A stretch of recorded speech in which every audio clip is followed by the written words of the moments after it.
This video is sponsored by Netmarble. The King of Fighters All-Stars, a mobile beat-em-up featuring a host of classic SNK characters, cool fighting game mechanics like juggle combos, defensive tools, and movement options, and all with great graphics and art. And by the way, you're not seeing my sick Ryo combo. Now, Tekken characters are joining the fight. It's really cool to see the two franchises teaming up together, and they come with a Tekken-themed dungeon, story mode, and other events. I can't wait to see how Armor King plays. Man, that's the guy I want. Armor King.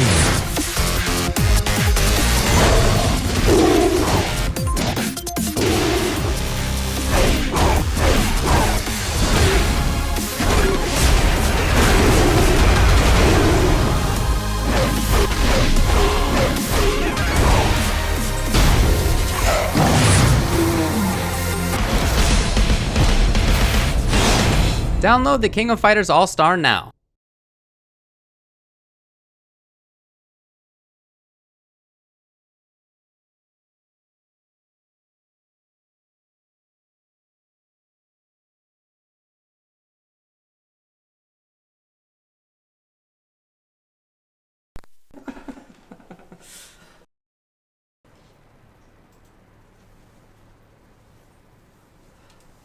Oh, thanks for the sub, Kwanzaa and Rightwell. Welcome to the Tuesday show. My name's Davey G. And I am James Chen. How's everybody going? Here's what we're doing today. We're going to be talking about the DLC that have come out in like every fighting game.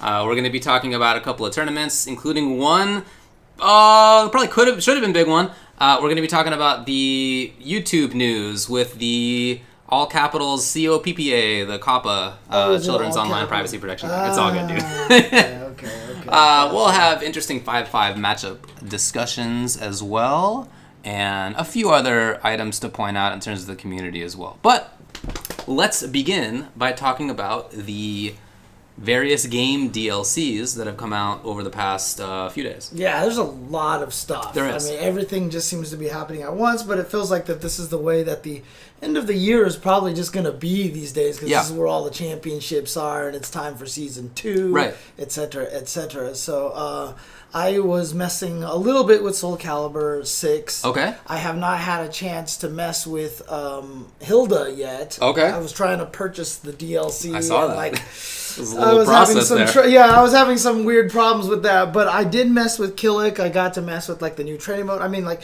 it's a significant change, right? This is not just, hey, let's add in few small things here and there to every character. This is like they made some significant changes, a lot of gameplay changes, just new ways for everybody to enter Soul Charge by doing an attack, so you can combo into Soul Charge. You know, there's all these new mechanics and new moves and a lot of balance stuff. And again, Soul Calibur 6 probably setting the precedent for patch notes still. Because it still has the categories and whether it's a buff or a nerf. The little arrows. Even sometimes a buff nerf, you know what I mean? Yeah. So, you know, I feel like they're still doing the best with their patch notes. No, totally. So, You definitely get a feeling for like why things are happening, which is really nice. That's always good to see. Talk to me about Killick, or if you've looked into other characters as well. You got the whole patch notes up there. Yeah, I got the whole patch notes. I didn't get a chance to look into anything past Killick. And again, you know, I'm kind of out of the loop for the previous patch, so it's hard for me to say like, oh, this is such a crucial thing. I mean, they gave him a couple of nice moves. Sidewalk AB. Now, I think it looks like it's, I mean, the training mode, it's always hard to tell if it's a true combo or not, but I think it's a true combo that with a nice horizontal swipe and everything that'll knock down and such. So, but he's got new moves in his Soul Charge where he can just shoot up little energy columns and kind of aim for it, but it looks like it's dodgeable. His Monument Stance got a couple of buffs as well. I didn't know that was called Monument Stance. Yeah, like quarter circle forward where he goes. I can. That thing. It's called Monument, and he's got one where he backsteps and pokes you really far with the low that knocks down. Very sidewalkable, but then he's also got a built-in frame trap option that if you get up normally, he just hits you with an unblockable. Oh damn! Like it's literally a knockdown into unblockable that you have to roll, and if you don't roll, you're gonna get hit by the. That's awesome. Okay. So yeah, I mean, there's definitely a lot of changes here, but again, like you look at this, it's They did nerf the damage of his grab super in. Come on. All right, yeah. Man. It was so totally fair. It was. I mean, it got nerfed. The damage was so scaled when you comboed. Oh yeah. And everything. Terrible. You could duck it on reaction. Oh god. What a terrible move. Yeah, exactly, dude. Okay. But no, seems pretty cool. Like I said, I'm just looking through a lot of the characters. Can you control F ass for me? Sure, no problem. Taroth. There you go. All right. So let's see. What do we got here? We got some greens. So he's got a command added. This is him to get. I heard he got new grabs. What happened? Oh, did he get new grabs? Let's see. Command added. I mean, he's got look at this. He's got 7 new moves. This is what I mean. Like, characters are getting a lot of moves, right? 7 new moves in here. Titan Swing definitely sounds like a command grab. Definitely does. The rack against opponent facing away. Back throw has been changed to against opponent facing away. So I guess he has a new back throw. Throw against someone's back, basically. Mm-hmm. Wicked Judgment. Yeah, all these A plus Gs have got to be throws here. Yeah. So he's got Wicked Judgment, Vile Titan, etc. What up, buddy? So there you go. So. Rad, cool. I'll definitely check that stuff out. I haven't gotten to Calibur yet. I've been spending time on Tag instead. Right, yeah. And that's the crazy thing is, like, I want to get Tag, but see, the thing is, I have Tag on 2 consoles, so now I'm like, me too. How much do I want to? The DLC is expensive. I actually have it on 3. You have because you have it on PC as well. I have it on PC as well, right? Yeah, dang. So you got to get it on 3 platforms. Well, so far I've only gotten it on PlayStation because that's where people play basically. Right. Yeah, but yeah, anything else to say about Calibur? I mean, it's out. Hilda's out. Yeah, I mean, I'm looking forward to looking into it, but, you know, it's just one of those things. I don't know if I'm going to be able to play it. Yeah, okay. It looks super cool. I want to play it. Everything that I've seen from it looks awesome. Yeah. It's just the too many fighting That's games okay. thing. Yeah, look, I mean, I'll be upfront that I'm not intending to pick Calibur or Tag back up. Right. I'm not going to main them. I just don't have enough time for that. But I do think it's really interesting to check back in on games that I really like because I like watching them a lot. Yeah. Although I'm not going to be like competing in them or anything or commentating them, I do really want to know what's up so that I can at least watch and have fun. Yeah, so not even competing or commentating, but even just playing fun casually. You know, well, maybe I'll do that occasionally. Like, it's nice to have games up your sleeve, so like if one of your buddies is like, hey, let's play whatever, you can be like, okay. You know? So yeah, exactly. maybe to that degree. But no, we are not all intending over the place to play for reals. But it is really cool to see the stuff that's going on in Soul Calibur. I've seen a lot of Twitter videos, people putting out tech for them. Okay. Ivy looks like she's got some new cheap stuff as well. I'm really interested in checking out. Yeah. Yeah, I haven't had a chance to get... The next character I was going to look into was Talum. Okay. Because she was a character that I thought about picking up. Okay. So I was going to check to see what kind of stuff they gave to her. So, but just like I said, I was going to try to get to Hilda before we started the stream so I could read about all the stuff she did so I could describe to you. Yeah. See if she was still the same thing where you hold a button charge kind of stuff like that. I didn't get a chance. I will say that I do like the Japanese voice way more than the American voice based off of the trailers that I've seen. I think that's true. But yeah, I haven't had a chance to see. I mean, have you seen any initial thoughts on how Hilda is? I've only seen people talking about like some of the stuff she does, not anybody who's talking about whether she's strong or not. Okay. Not that I've seen yet. Gotcha. Maybe I've missed it. Okay.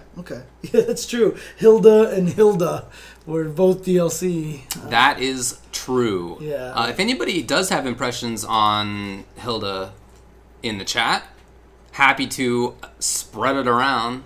Right. If you are interested. Hey, check it out, V for Charlie. There you go. I don't know what you mean, the irony. What are we talking about? That's V for Charlie. I've got you guys. But yeah, anyway. Sorry to not have more to say about Soul Calibur myself. No worries. I've heard a lot about BBTag from Olaf. He's been talking about it a lot. Yeah. Yumi seems to do a crap ton of damage. Well, I would say that, so that's what I've seen as well. I've seen, so the new characters that are out are Blitztank, Akatsuki, Yumi, Celica, Susano, Adachi, Elizabeth, Hilda, and Neapolitan. Yeah. There's a ton of stuff that's new. 9 characters. Huge and some characters even, like he was telling me that 9 even had an assist changed.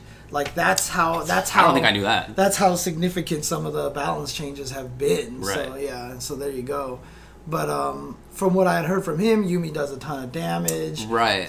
He loves Neapolitan, which is Okay. really cool because that's a character that I was kind of interested Oh, really? in. Okay. From when I was on Arc Live and messing Right. with them. She seemed really interesting. She seems to have a lot of options. She's got a lot of stuff going for her. Yeah, but what Olaf described to me is like she might not be great in the long run of things Okay. because this game is so, I'd say, degenerate in the nicest Absolutely. way possible, right? We all know that this game is degenerate, Oh, for sure. right? You know, it's Marvel, it's the It's new Marvel, Marvel, man. right? Yeah. But you know, so everybody can outright kill you. She can kind of mess you up with because she's apparently got very dirty resets. Right, right. So she basically will kill you in a good, like, Street Fighter 5e sequence. I mean, You right, know, so... whereas everybody else will just kill you outright. Yeah, so it doesn't seem like she does as much damage as I think Right. people might have hoped. But she does, again, have a lot of good options for making the hit happen. In the first Exactly, place. exactly. Yeah. So She seems cool. I really want to play Blitztank That's as well, the character I've but put time yeah, into, I right? know. So I've spent a couple of days looking for Blitztank stuff, playing them online a little bit. I'm playing Blitztank Tager, obviously, no doubt. Blitztager. That's exactly what I've been calling it, correct? Actually, you should call it Blitztanker or something like Nah, that. Yeah, okay. Blitztager it is. Okay. Here's what I think about Blitztank. I am very up in the air on the character. Okay. I mean, just from first blush, I didn't expect it to be like a real character. I totally thought it would just be like a funny joke, which it is, and like not much more. So I'm coming into this being like, well, if there's like any strength in here, then that's cool. But Right. so I do think that it's not the case that there's no strength in the character. Okay, so the Blitztank is a tank. If you haven't seen it, it's hilarious. It has a laser that it can sort of zone with. It's got some armor on stuff. Its dash is actually a super fast attack. Just goes bam, just across the screen like with immediately. armor too, Yeah, right? yeah. It's got an unblockable jump. It has an C. unblockable jump C. It's got like armor jump B. It's got a bunch of stuff.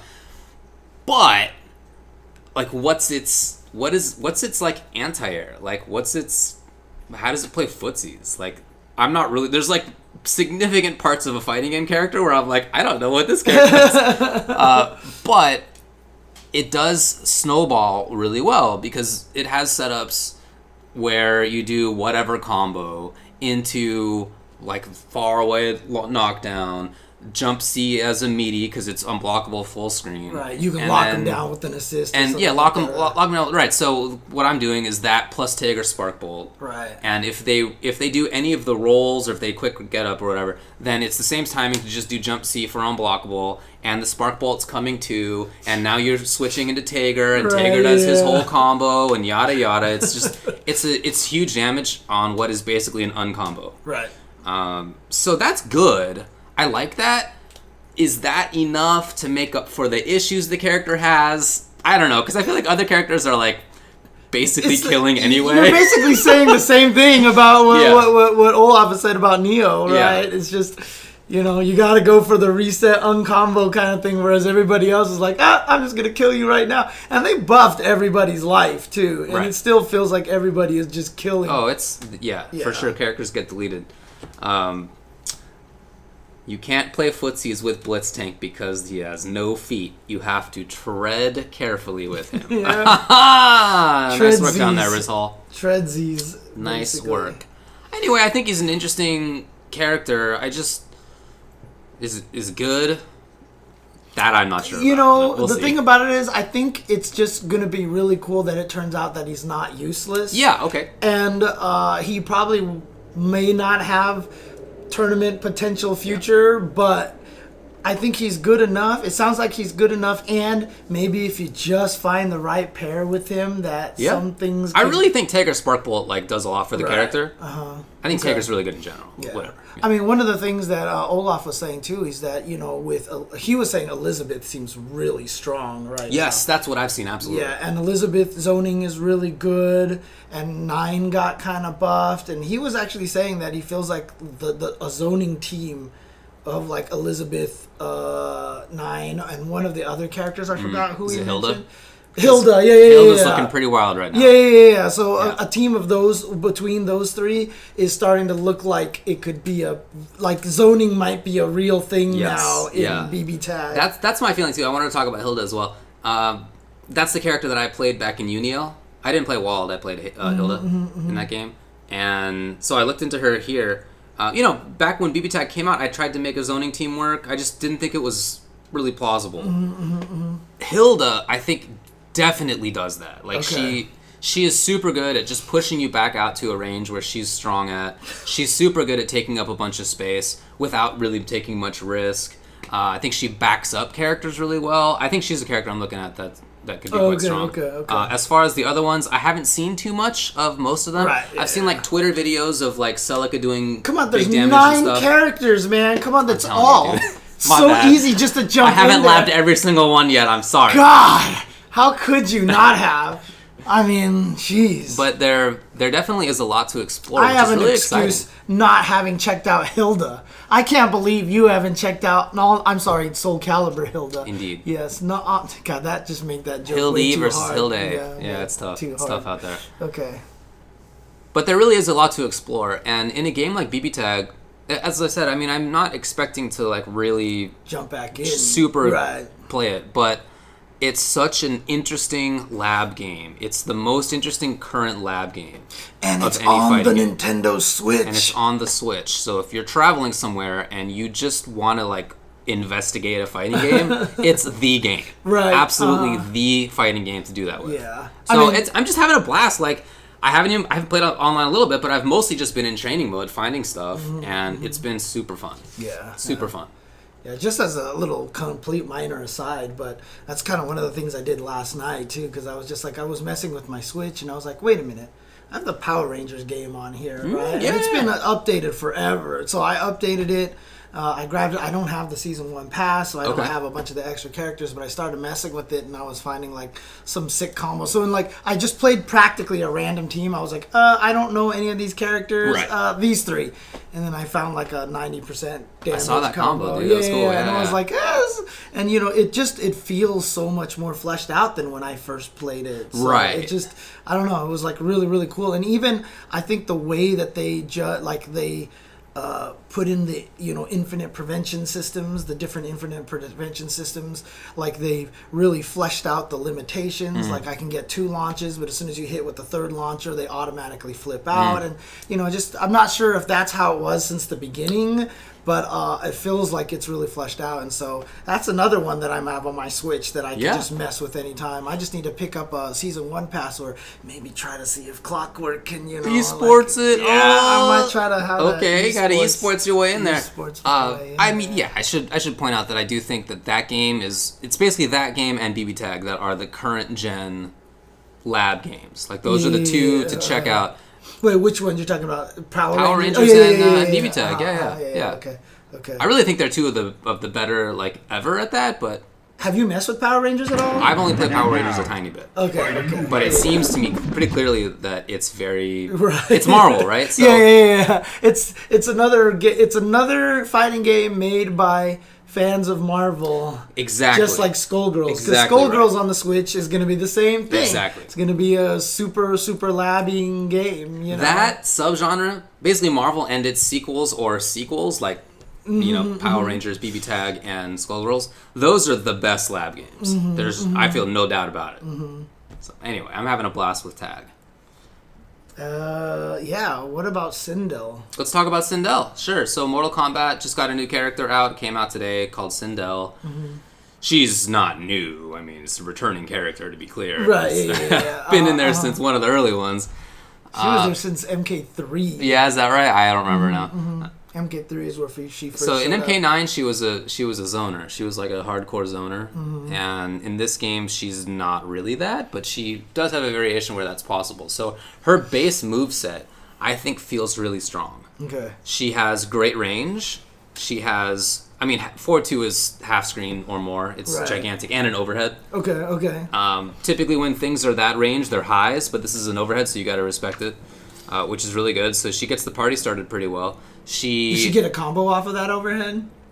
So in variation 1, she has that's the like combo one. Mm-hmm. So she can combo into a like hair flip launcher that gets big damage out of it. Okay. In the other variations, it's not much of a combo starter, but that's the trade-off for her, basically, as it is for many, is that there's one variation where there's like the damage launcher option, and then the weird ones. Right. And that's definitely what Sindel is like too. So she has the variation 1, which is the damage one, right? So base character, good range. Good mix-up. She just has overhead lows built in. She's got like what you need as a base character. Right. Then variation 1 is the damage on top of that. People are doing 400 damage, right? Right. Variation 2 is the weird one, and that's what I'm interested in. Which was, is that the one with the flight stuff? That's the one with the flight stuff. It's like everyone's fighting the same flight combo. And we're all fighting the same flight combo. Yeah, definitely. But it's really fun and everyone's cool. like flight, and they're like, oh, let me come up with some cool flight combo. 100%. This is so sick. Posted on the Twitters, and it's like everybody did the same thing. I did the same thing on stream earlier today. You can check on this stream. I did the same thing. This combo's so sick. Yeah. Oh, I just thought I was like being unique about it, but obviously not. It's just like clearly they designed it. In fact, is it even good? Is it like optimal to do that? Right. Probably not. But I do think that variation has a lot of really interesting movement and pressure potential. Okay. So I'm very curious about that. And then variation 3 is a little bit more zone heavy. Okay. So she throws a fireball from the sky, a set of fireballs to sort of rain it down. She has a low projectile that literally is a low, and also ducks under most other projectiles. So she's a zoner and counter zoner in a way that she might not be as much in other variations. So, which one of these do you prefer, right? Do you want the damage one? Do you want the weird one that we'll probably find really cool stuff for? Do you want the zoner option? How many of the characters do you feel like the weird one has actually turned out to be one of the strongest ones? Not that many. Not that many. To be honest. It's almost always the launch damage one. Almost always the launch damage one. I think that's true. I think that's fair to say. Oh, man. Okay. By the way, how is Terminator panning out at this point? I think he's very good. He is very good? I think he's very good. Yeah. Okay. For a while, so week 1, this is how it goes, right? Week 1, this character is so good. Can you believe they let him do this much damage? His mix-ups are wild. The damage is absurd. Too good. Get him a nerf, please. Then week 2, I don't know about Terminator. He might not be strong enough. He has all these problems. It's not going to cut it. Of course. No good. Anyway, he's good. Okay. For sure. Okay. But he at least he's not like Alien or Predator. No, they don't do that anymore. No. Yeah. Okay. Original Tanya. He's not like that, for sure. But good. Definitely. I feel definitely good. Okay. Cool. You know me, I like the ones that require a little bit more depth. So I was watching Dragon. Dragon is extremely excited for Sindel. And he was playing, and he was using Variation 1 when I watched him. Okay. And that makes sense, because it's probably the best tournament one, at least to start. That's the launch damage one. That's the launch damage one. But, yeah, I really feel like Variation 2 has a lot of juice going for it. So it's... Okay. Well, I'm sure there's going to be somebody who, makes that one really work well, I think. Mm-hmm. Okay. Yeah, Sindel, looking cool. How about just the Variation 3s in general? How have they been panning out? Some of them are among the best characters in the game. Right, Johnny Cage, right? Johnny Cage. Yeah, Johnny Cage. But, have any of the other ones? I think Garrus is super good also. I mean, there are some that I think are extremely good. But I think some of them are middling, some of them are not that great. This just runs the gamut, really. Okay. Yeah. Cool. All right. Any other Sindel. Of the crazy DLCs to talk about? Oh, yeah, you're absolutely right to bring up Jackie's, for sure. She's extremely good in 3. Yeah, upgraded Jackie is one of the nuttier characters. Says, also, Scarlet is pretty good. Yeah, Scarlet's good, sure. Yeah. Yeah, Kano, right, is a good one. I mean, there's definitely good ones out there. Yeah. Okay. I still think Kano is kind of a bum, but that's maybe the best Kano. Anyway, let's talk about SF5. They've been showing Vskills on Twitter. Yeah, that's right. Yeah. So, of course, we mentioned this last week. Street Fighter V will come out with Champion Edition next year. But Is it not Championship Edition? I think it's Champion, but I'm 60% on that only. CE, yeah. I think it's Champion. What's SF2? Championship Edition. Are you sure? Not anymore. Not anymore. It is Champion, right? Okay. Okay. It is just Champion Edition. Okay. But SF2 was Championship? I'm pretty sure SF2 was Championship Edition. I said I think Kano's a bum. That's all. Anyway, so SF5 Champion Edition is coming out, as we mentioned last week. But the Vskills, new Vskills, the new balance patch, that stuff is all coming out in December. Mm-hmm. And so they are rolling out the announcements of the Vskills online. Last week we saw the Ryu, Ken, and Urien one, right? And so it was Urien? Gil. Okay. Sorry. Wow. I've already done that. Okay, jeez. Yeah, I know. It was theirs. I think we talked about it last week, didn't we? I believe we did. Yeah, because Ryu's obviously... Oh, yeah, because I talked about the fact that it looks like it makes the move miss. And Ken, if you can cancel it and charge it, if it acts like the level 1, level 2 focus attacks... Right, we did talk about that stuff. Yeah. So they also showed Poison... This week, yeah. Poisons is a forward cartwheel that you can kick on the other side if you go through them. Or it looks basically like Captain America roll that maybe you can do a follow up. Right. I have a fun. It's very probably similar to Rashid V Skill 1, right? Because you could roll, do nothing. Sure. Because it says you can tack on a kick. Right. So I'm assuming that means you could just roll and do nothing. Presumably. Yeah. So aesthetically, I love it. Love it. I love it because it's so much more Poison than Poison. Because she had flip kicks, she had cartwheels and stuff in Final Fight. I can't talk about enough about how much I love Poison in this game.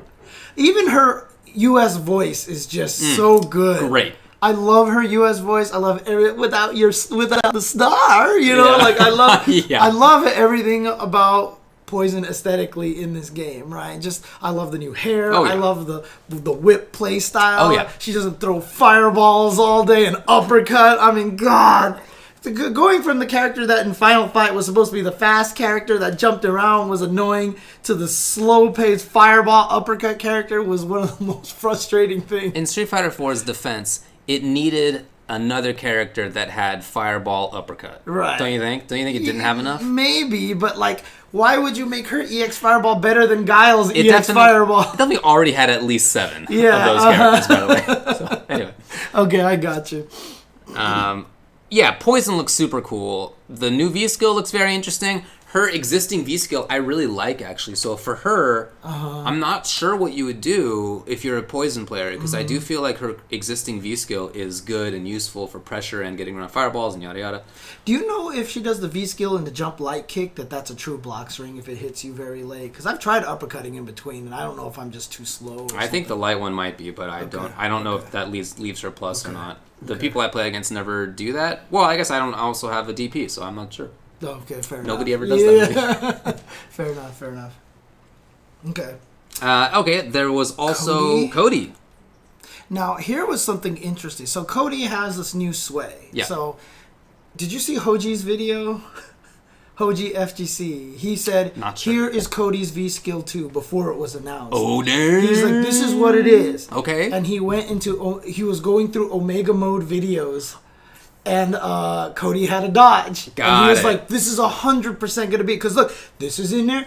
Hey, look, here's his V-Skill 1. Right? And he did the same. He's like, why do I believe this? Look at Ryu. Here's Ryu. He has a parry in Omega Mode. And here's another thing. He dodged Yoga Flame and then, absorbed it and punched him. Is that so? Or something like that. It was just a very similar animation. He's like, here you go. This is my evidence that Cody's going to have a dodge. And then Cody came out and he had a dodge. Omega Mode is literally 4 years ago? 5 years ago? Yeah, 5 years ago. And they're still mining stuff from it. Because he was even showing, here's Ryu's target combos. He has all of these. Here's Cody's target combo. He has this. And, That's wild. No, I didn't know about that. Yeah. Wow, so does that mean that Zangief's V-Skill is going to be the Stompity Stomp? What did he do in Omega Mode? I don't even remember. He had the EX Stomp the EX Super. Stomp, but it wasn't Super, it was just Stomp. Uh-huh. Would that be his V-Skill? Someone was saying that maybe Blanco's new V-Skill might be him electrocuting into the ground and jumping out of the ground. stuff. What? Yeah, because Omega Mode had the wildest stuff in there. I don't remember that, apparently. It was really funny because he had that video, and then basically the video came out with Cody's V-Skill. Everybody was tweeting Hoji. It was like, profit! You know what I mean? Wow, Yeah. that's wild. It's actually That's wild. funny. Anyway, Cody's looks cool. Yeah, he's got the dodge that has the attack out of it. So it's basically S-Groove. I don't know if the attack comes out automatically. That's what I wonder too. Right, yeah. I don't know if you have to trigger it or if you can dodge it and then attack someone. Yeah. I feel like you'd probably have to make it attack automatically because otherwise he would be super good. I don't know. Would that be... It would be good. Because Would if it be you super dodge good? something, because then you could get full... Like, if you dodge something like a roundhouse that's long enough delay, you might be able just to get, like, the most beefy damage. Don't you off think of that's... that dodge. Skills, V-Skill, Ryu's V-Skill. I think that exists like at least 4 times already in SF5. It's just only Alex those Perry, two, right? Because Alex has... V-Trigger. But Oh, Alex he's got a thing. He's got a thing. Okay, fair enough. He's got the follow-up got a thing. automatically. Akuma's got the automatic follow-up. But Akuma doesn't need to do the automatic follow-up. That's true. Well, I mean, also Akuma is supposed to be privileged and have everything that nobody else does, right? Hard to disagree with that one. So Hard I don't to know. disagree. I don't know. We'll see. How And then that there goes. was also Jury. We saw Jury on the initial trailer for it, but they went into it a little bit more. So she has to store it. Yes, charge it up like Charge her it other up. one. But it is really fast. Yeah, It's a yeah. very fast little charge move. And then after that, you can put it out and it looks like you can use it not just in setups but in combos too, which is cool. Oh, did they have the individual videos? I've only seen the triple one. Oh, I haven't seen the individual ones yet. Right? When did I see that? I believe it was today. The Oh, Jury did they one. just release one today? Okay, so I haven't seen it yet. Then. I Right, so haven't she seen does a small little charge up. It's really quite fast. Okay. Nothing like V-Skill 1, which Okay, takes it a was million today. years. It was today. Yeah. So yeah, Jury has to charge everything, and it's Right. like, come on. So I wasn't surprised to see that. Yeah. But it really is a lot faster Now, than V-Skill 1. here's an interesting little side note, though. Hi Fight pointed out that on Cody's Zonk Knuckle, Yeah. the effect was changed a little bit. He did. When he punches you, the screen shakes a lot more than it did before. By the Right. way, the screen shakes are all awesome. Like, I love them. Okay. Like, Lucia has some screen shakes and stuff like that. Like, when she gets her powered up fireball on V-Trigger 1 and it hits you, it's just like, da-dong! Yeah, like, it's, like, there's a lot of, like, cool little effects like that. It almost makes me kind of hope that they tweaked a few more of the animations and Yeah. stuff like that in the game. But, again, I don't want to get my hopes. No, I wouldn't. I don't wouldn't. want to get my hopes up. You know what I mean? Like, I wouldn't. I'm like, maybe they would fix something. Or... Birdie's chain will clip through himself until the end of time. Yes. That'll never be fixed. Yeah, exactly. Right, so the Jury one is obviously Milia. Well, Shige's like, I'm putting this in.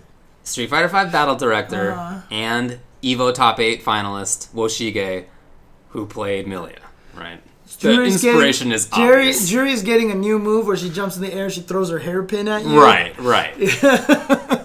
She's going to ride on a hair car. Right. Hair car. But it clearly is inspired from that. But I do think that it's interestingly applied, and other characters it wouldn't make as much sense because she already has moves that hop over the opponent. Right. That's what her little whatever her Sanchu is called. I don't know. Yeah. What that always has hopped over the opponent. It just hasn't been useful for doing so. So they are now making it that it's going to be useful if you have this little hairdo out. But my concern about it is that the only situation that they've showed it actually like causing that setup is after a crush counter sweep. Right, exactly. So that doesn't seem like, if that's the only time you can use it, that would suck. Right. But they also showed her today using it in a combo, so at minimum you do get some usage out of it. Okay. I'll have to go find that video. I haven't seen that one yet. So, okay. But yeah, no, I mean, looks kind of neat. I'm glad that they're doing these little videos one by one. Hopefully we get more stuff. I mean, the Ken one, of course, was the frustration because we never got to see what it looks like on block. The tweet talked about what it's like on block, and they didn't show it to us. I know. It was like, even the video text itself that says, if you charge it plus on block, and they just show, here's a combo with it. And you're like, come on. Yeah, I'd like to see that for But, sure. I mean, the weird thing about it is, does this mean they're going to try to buff Jury, V-Trigger, or V-Skill 1? Because it's clearly going to be inferior, right? I guess maybe it'll work out against some Fireball characters to keep them honest or something, so... How often do you see juries use it? Almost never. Well, how often do you see Jury Okay, fair enough. But when you see her, you also don't see V-skill usage very often. Yeah, unless it's a fireball character. I feel like even then, I don't know, I rarely see it. Right. They should probably help her out a little bit. She'll Not much. probably get buffs. I mean, I was just saying this on stream yesterday. I'll be honest with you. I really hope that when Season 5 comes out, the change list for Rashid, for Akuma, for Karen, for Bison, and for who's the other top 5 character right now, Ibuki, is like non-existent or very minimal. Because I don't think that they're broken. No, they're not broken. So they're all really strong, and I just hope everybody else gets buffed. You know, Yeah. maybe like you said, just make it so Rashid's Eagle Spike kick goes back to bouncing off on hit. I mean, he didn't need that. Okay, he definitely didn't need that. Akuma and Rashid both got some buffs this season, and they just didn't need them. So get rid of those, and the characters I feel are fine. There's a couple of things you could do. You don't need to. Because I was actually going through the cast yesterday and trying to pick who my top 10 was. Okay. And it was really hard, actually. I ended up with 12 characters that would be in the top 10. So My top 5 is... Actually, you know what? I have it. oh, you have... Dang, look at this. All these folders. Holy crap. It's like all crazy. Oh, have I never shown you my little folder system? All right, so here's my... So this is personal, law, gaming, our stuff, etc., etc. So into gaming, all right, then I got all our events. It's all numbered and everything. And then game and character info. And then the Street Fighter V folder. By the way, there's also the Dead Games folder. Oh, you named them Z something to put them at the end of alphabetizing? Yes. I like it. Street Fighter like V. And then let's go to SF5 tiers, which I maintain. Wow, Regularly. okay. I have a little spreadsheet that I maintain this. Dang. And I update it every now and then on the old... This is crazy. I have a template. I will for say it. one thing, though, that I know your text document format with all the dashes, you're never going to use, like, real bullets or, like... Yeah, that's just because it varies on everything. Yeah. So it's just easier to copy paste from program to program. I have noticed that it's very difficult on the phone. Oh, the phone. Yeah, that makes sense. Yeah. Yeah. All right. So here's my current. Because you tier know list. why? The worst thing about it is my phone wants to shortcut dash dash into this special dash. Yeah. So every time I type dash dash, it's like special dash. I'm like, I no. Yeah, that's a problem. Yeah. All right. So my current top 5 is I was trying to update Rashid Akuma, then Karen Ibuki Dictator G. That's top 5. Yeah. That makes sense. And then whatever the rest of the high tier, I don't have it in top 5, but I guess I would say Cammy, Colleen, Mika, Urian. That's 10. Yeah, I'm happy with that top 10. That's fine.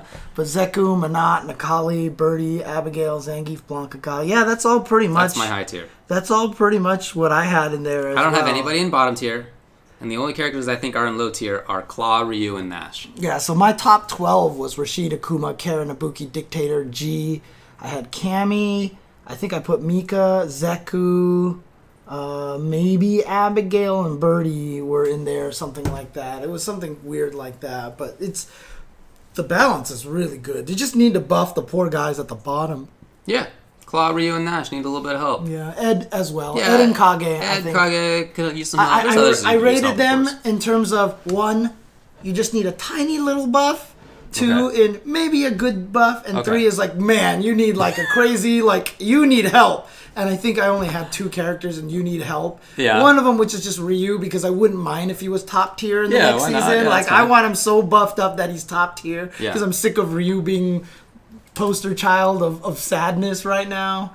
I can't remember who the other... It might have been Nash that I put in You Need Help. I also have this. So this is my regular tier list format, and there's also the tournament tier list format. Dang. Of can win majors alone, can win majors as a main, can win majors as a secondary, and then ass. Those are the tiers. There are 2 characters in ass.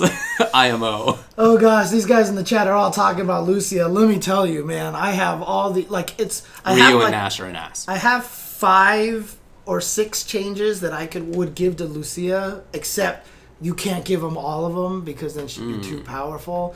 I have just like this good set of stuff that you pick one and she'll be amazing at that point in time. So there's a couple of things. That's cool, man. Yeah, but We'll see what they do. We only have about a month to find out anyway. Yeah, I mean, look, Less than that. I'll tell you this right now. I know I've been tweeting it like a storm, but god damn, she is so much fun. She's fun. Like, she has just renewed my interest in just like I just haven't played it as much, and I realized a lot of it just came from the fact that I hated my character. You know, like Cammy is just, there was nothing to do with her, and like Lucia is like, it's not even just necessarily tech. It's just while you're playing, there's just so many options of what to go for. Cammy was like, I'm gonna standing medium kick or dash.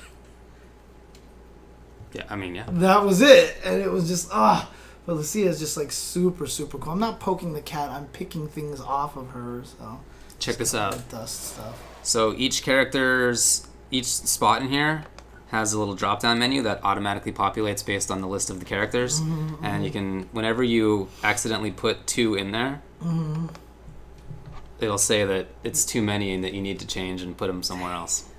I built a whole spreadsheet. Dude, I mean, you know what? I'll tell you this. I used to build spreadsheets like this all the time. It's Me fun. and my brother used to run CPU tournaments in Alpha 3 and in Third Strike, where we would just have the computer fight each other all day, and we would just run tournaments that way. And we even did it in this really creative way for Alpha 3 because some of the computers were clearly terrible, right? Okay. And so we made it a team tournament. And so we would pair terrible characters with good characters to try to balance the team out. Wow. And we had these spreadsheets. I had this crazy one for Third Strike where I made the spreadsheet that the win percentage, you did this and everything. Dude, I was obsessed with spreadsheets. Interesting. So, yeah. So, there you go. All right. Anyway, enough about that. There was one other thing to mention in terms of game news that is not at all official. Okay. But if you would like to play Street Fighter 2 Championship Edition or Street Fighter Alpha 2 online on Street Fighter 30th Anniversary Edition, you can on the PC. Right. This is not Sanctioned. not Capcom done at all. This is definitely just a fan hack. But you can do that. How does that work? Does it, like, replace one of them? It does replace it. It just literally replaces it in the in-game menu. Yeah. Right. Like, rather than saying ST, it will have the CE logo. Right. Right, Okay. the little Okay. Street Fighter Dash. Gotcha. It'll have that. Yeah, Alpha 2 and CE. So, I don't know how super useful this is because I don't think a lot of people are playing SF30th online anyway. And I can't imagine that anybody just goes online with this hack and is like, all right, let's see who's playing on Alpha 2 right now. Like, probably not. You probably have to arrange it. Yeah, exactly. But it does let you at least arrange to do that if you'd like to do so. So check it out. You can play CE, which I know a lot of people in like other countries are still playing. Yeah. You know, or you could make a mistake and play Alpha 2. Wow.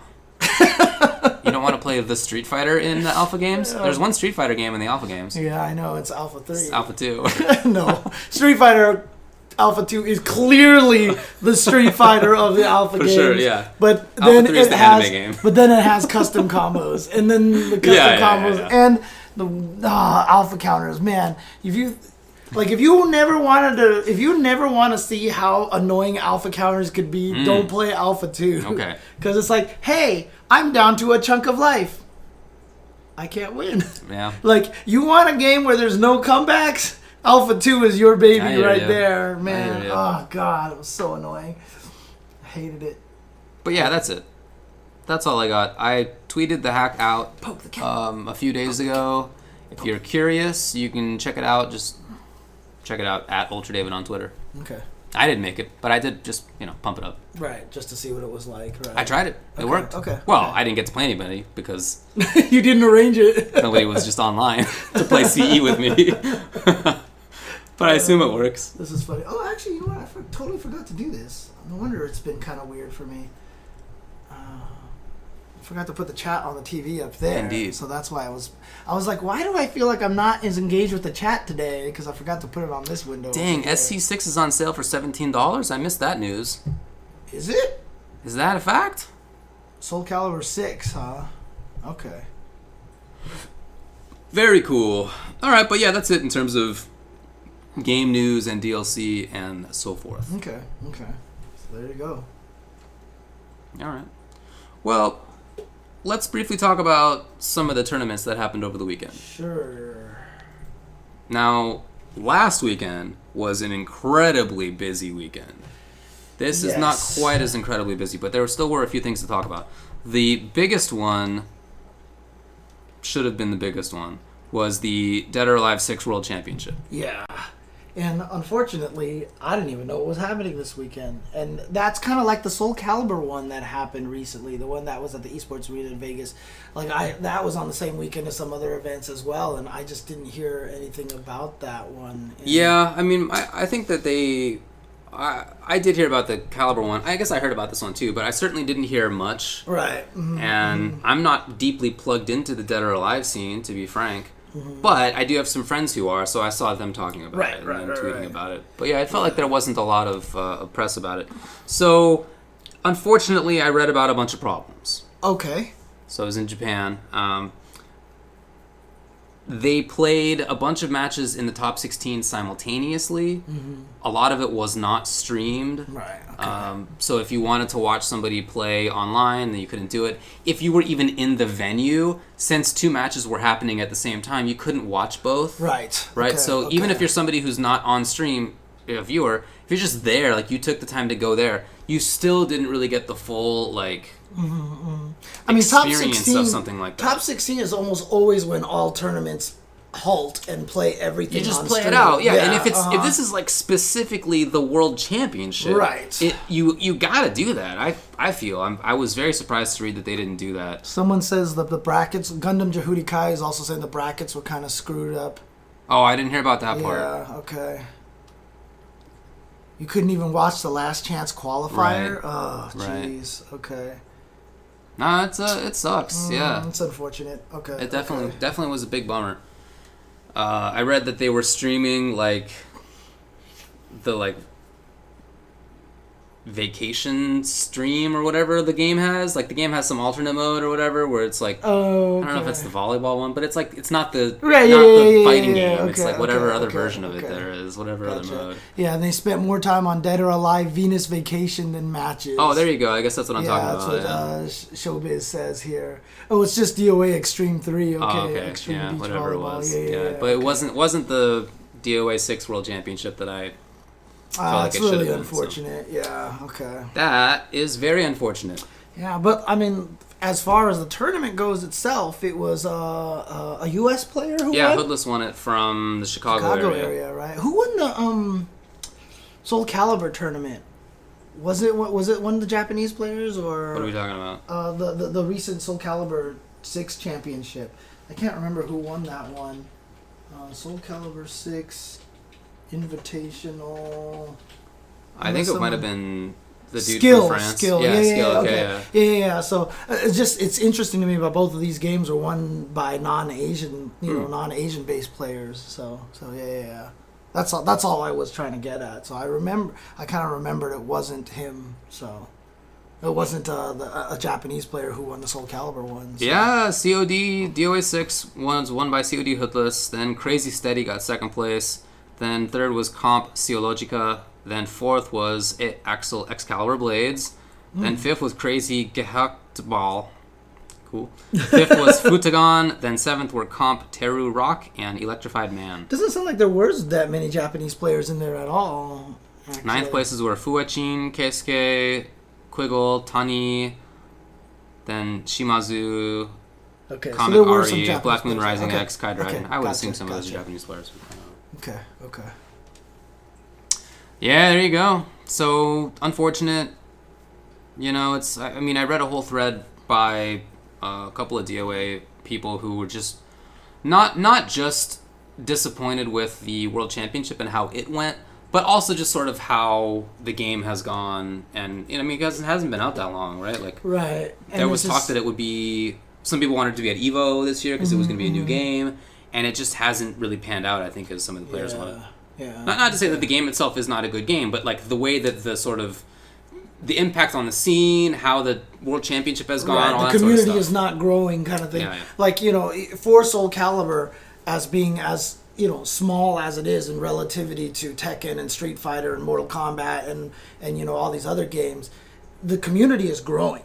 And the Season 2 stuff is really exciting. It's bringing a lot of players back. A lot of the old school Soul Calibur players are really excited about it. I see a lot of positivity from the Soul Calibur fans about the game, you know, and everything. And so, you know, that sentiment doesn't seem to be going on with the DOA scene, is basically what you're saying, right? It seems that way, It's more kind of pessimistic. Maybe disappointed. Okay, disappointed. There you go. Okay. Uh-oh. Oh, no. Jasmine is right in front of the screen. Jasmine. Currently, probably shaking the camera because she's pounding on the screen. She's attacking the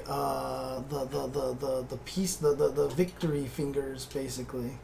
Okay. Anyways, what thread are you talking about, David? So, there were just a couple of tweet threads. I guess I'll look for it on break, but I don't remember offhand, to be honest. Okay. Okay. All right. Then another one was Red Bull Conquest. Yes, and Curly W said he's in the chat here to give us all sorts of information about are you? So. Okay, that's cool. Mm-hmm. Well, I could tell you that first place was Team Chicago. Yeah, well, look at this. Okay, Chicago, all right. Good weekend for Chicago. What a weekend for Chicago. Dang, nice. That was Shadow playing Tekken. That was Dual Kevin, SF5, and Royal Heart on Unist. Yeah. Right, so the Red Bull Conquest, the way that works basically is that you have a team of 3 players who are playing 3 different games. You sort of add up their points and how well they did and yada yada, and that's how you figure honestly, it out. I loved it. It's just so cool being able to watch the different games, like one after another. You know, it was. Yes, agreed. Yeah. Like we don't get any tournaments like that, right? Where it's just like, oh, here's Street Fighter's done, Tekken, and here's Tekken, and here's Unist. Like I love it. I hope they keep it up. I hope they keep doing it. And the best thing about it is there's so many good fighting games that every year they can easily change it up between a bunch of really cool things. And in fact, maybe next year they should expand it to 4 games or something, just to have some more stuff in. Because I feel like Street Fighter and Tekken are going to be kind of like mainstays, right? That seems likely, sure. Yeah, but then if they could just like add like 2 other games just to kind of like one. Granblue's coming out, right? Well, there's a million options, obviously. Right, yeah, exactly. But, you know, if they could just like, and then one of the games, like the 4th game they add is just like one of the really small games. Just to kind of give, maybe DOA 6. That would be cool. Right? Like to give DOA 6 kind of like this extra little shot in the arm kind of thing like that. I think that would be super cool. Definitely down for that. So, yeah. So, did you watch the stream? I watched parts of it. Someone said their AR was really good. They had some really sick effects. The production value was just through the roof. Yeah. So, but I did watch a lot of the grand fight, like the last match there. So, yeah. Second place was Team Seattle. Yeah, Team Seattle. Eddie Boy Mang playing Tekken, Samurai playing SF5, and Squish on Unist. Yeah, I mean, this has been the year of the Samurai, dude. Like, that guy is just, how is he not sponsored yet? And you know what the craziest thing about it is I don't know. It's just, that guy is just ridiculously talented, dude. He's so ridiculously talented. Extremely good. Yeah. No doubt. But he got second, so he sucks. Yeah. Well, he lost to fellow Team Frost member. I guess that's true. Dual Kevin, right? So there you go. Dual Kevin's like, I'm the captain. I'm the captain. Oh man. Yeah, it was cool. It was funny to watch. I saw Dr. African in the chat as well. Oh, for real? Dr. Okay. African, and shout outs to him because Houston did really well too. For sure. So he played really well. That's cool. Yeah. Kyobi was scorekeeping Conquest all weekend. Something to note that there was only 3 players who changed characters all weekend. Oh wow. Interesting. Okay.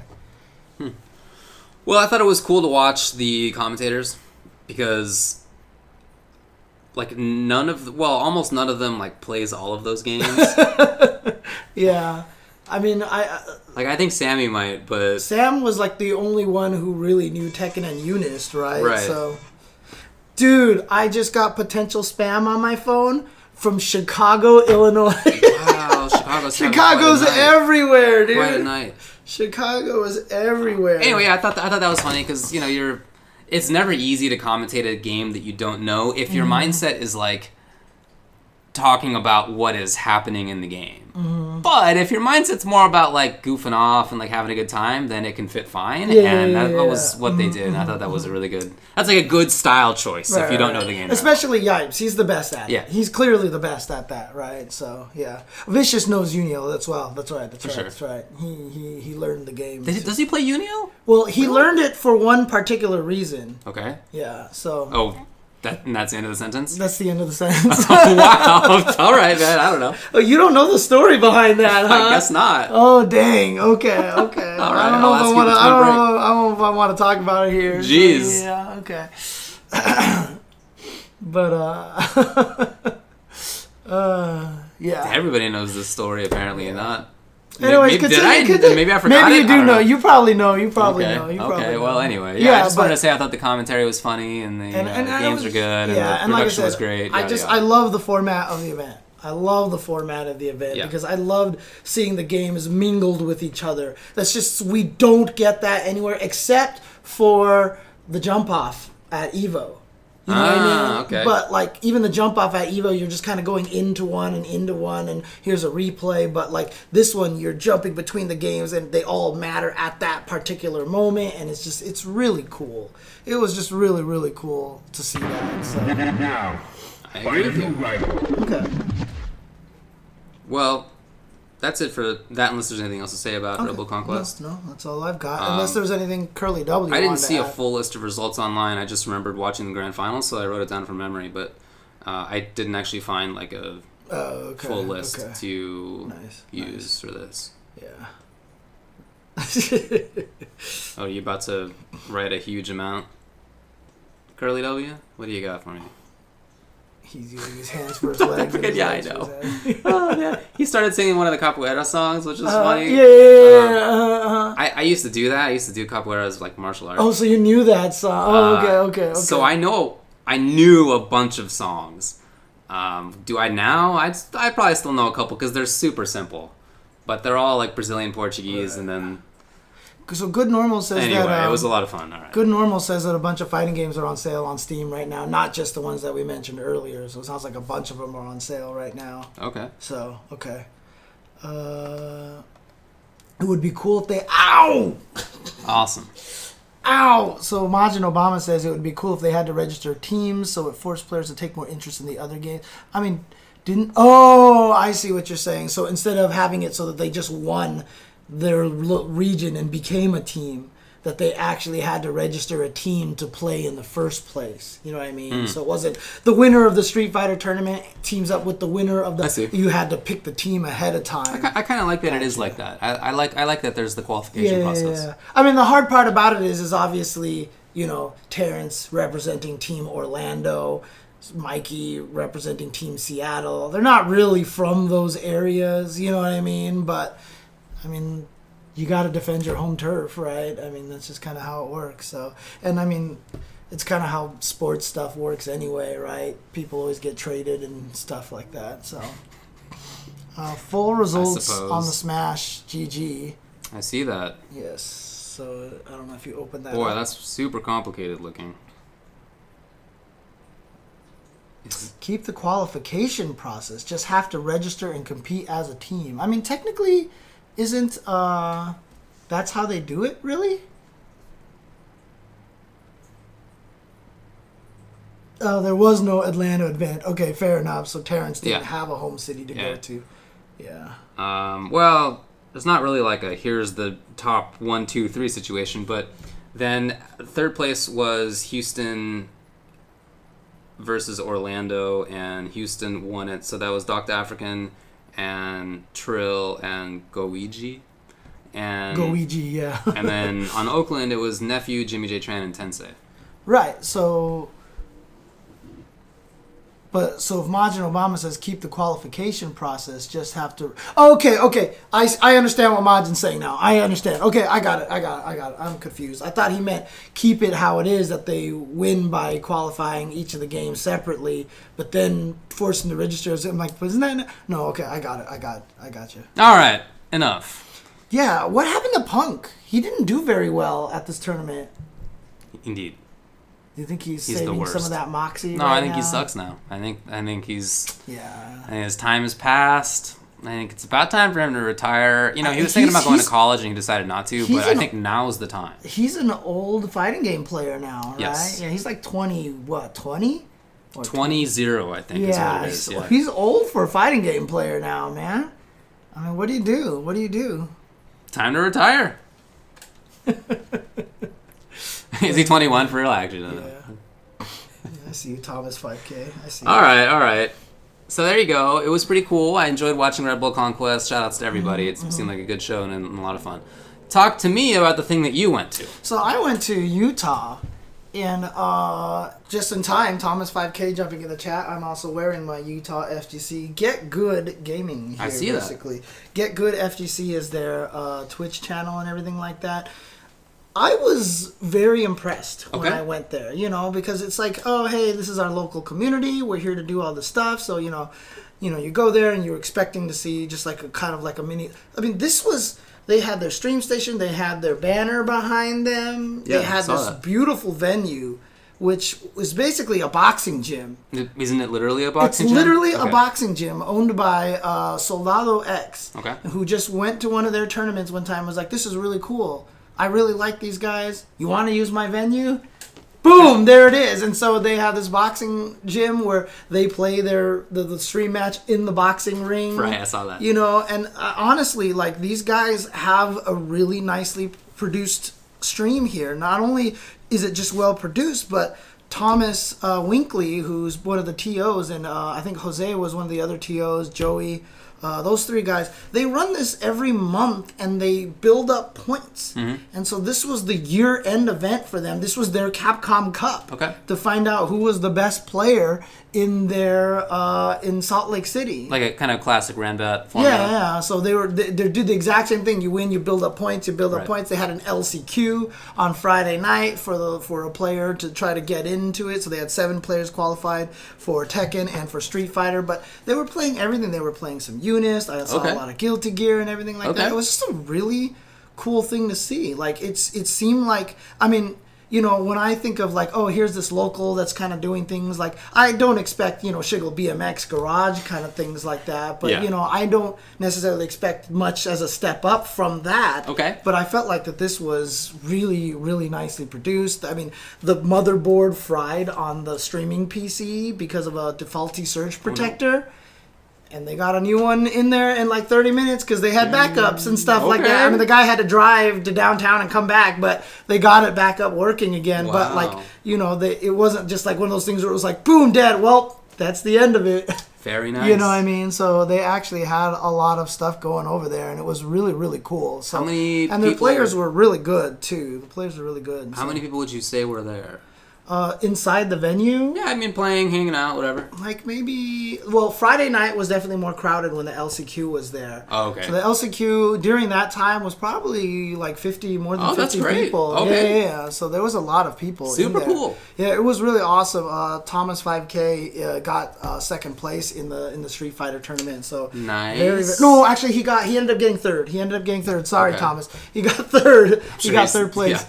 But very, very strong player. So, cool. It's interesting. The LCQ was won by a player with the name of M. Okay. Oh, right. He's a Chinese player who came to Utah for school. Yeah, studying abroad is what I understood. Yeah, studying abroad, and his Akuma is really, really solid. It looked really good. Yeah, so he took the LCQ and then ended up taking the tournament in first round because of the LCQ format, and maybe they need to change this because of like what happened with Nemo, but he went up against their number 1 player who's a Zangief player, and he sent him to losers. Dang. So, yeah, So, but it was really, really cool. It was really fun. I had a great time there. They all treated me really well, and like I said, I was just really, really impressed by it. And it's just one of those things that I feel like it was other scenes. If they want to try to do something right, they gotta look to this Utah scene here. All right, well, mission accomplished for them, right? fly out the old James and then have him talk up their scene. Yeah. No, Ralik did say that. So the Zangief player who they asked him, "Are you okay fighting the LCQ? Do you want to check?" He was like, "I want to fight him." So he sounds did. cool. Yeah. Yeah, he did want to fight him. He did want No, to fight him. I really think it's cool that they brought you out there, and now you can talk to me and everybody else about the scene. And I don't know very much about the Utah scene. And it's twitch.tv/GetGoodFGC, by the way. So definitely give them a follow as well.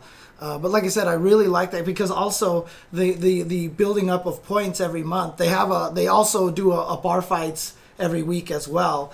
But, you know, the building up of points keeps them so they want to keep going because they want to build up the points. You know, there was a year-end prize for these guys as well for the first place and stuff like that. That's awesome. God, I really think that's cool. Cat keeps attacking me. Yep, that's it. Good FGC. That's the one.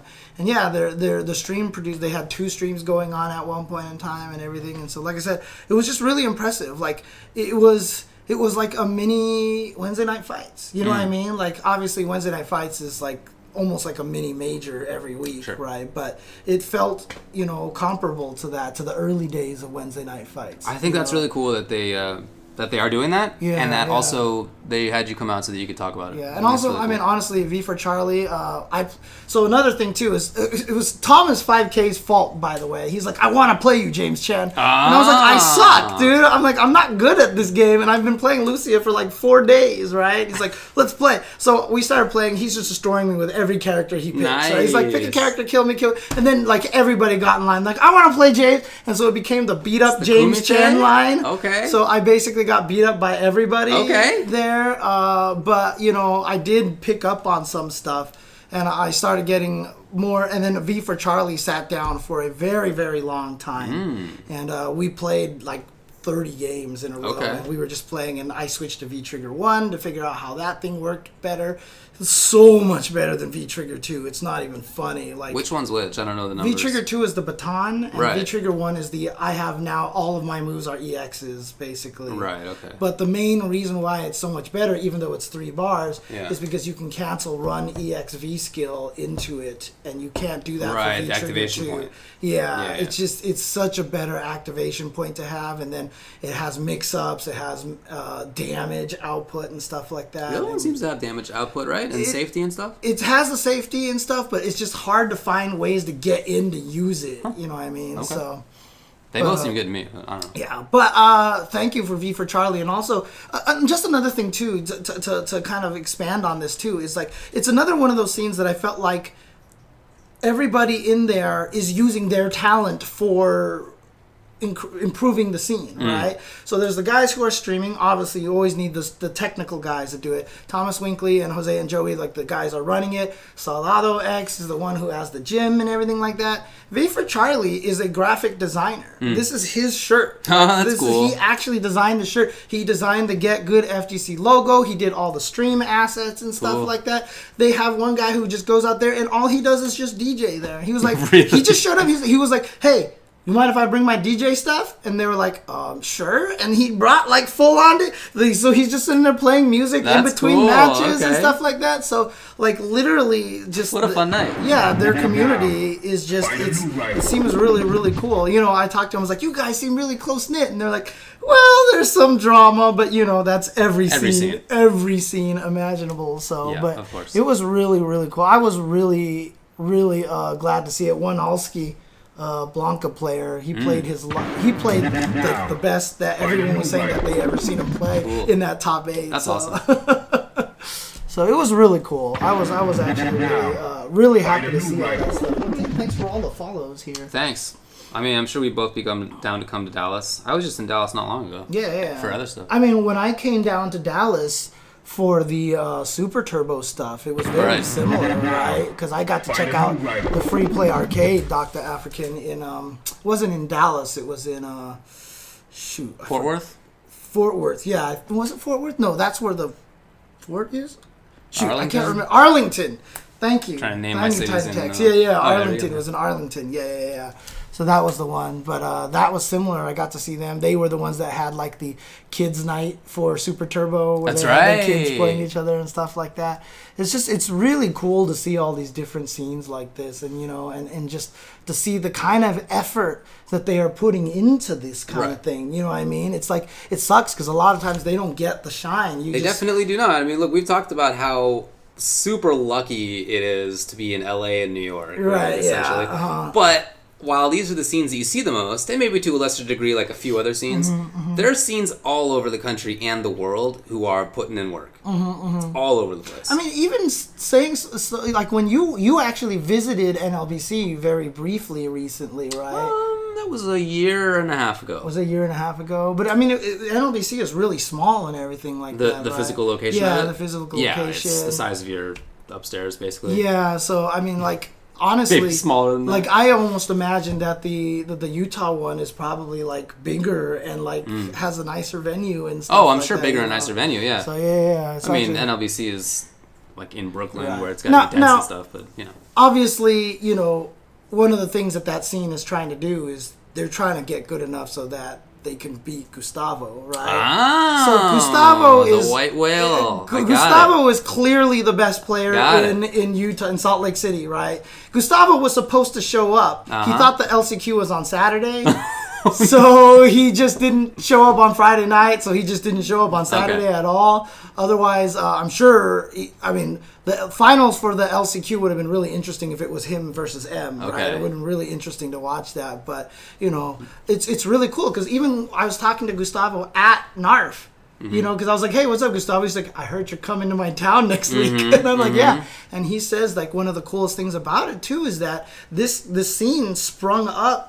It's not like a vestige from the Street Fighter 4 days. Like, he's like, it's not like the guys that he was playing. Like, there's a few of them that have lingered, but, like, it's a lot of new faces and stuff like that. So he says it's really cool to see that they've just kind of done their own thing and just built up this scene. So it's really, really cool. Yeah, Gus is ridiculous, dude.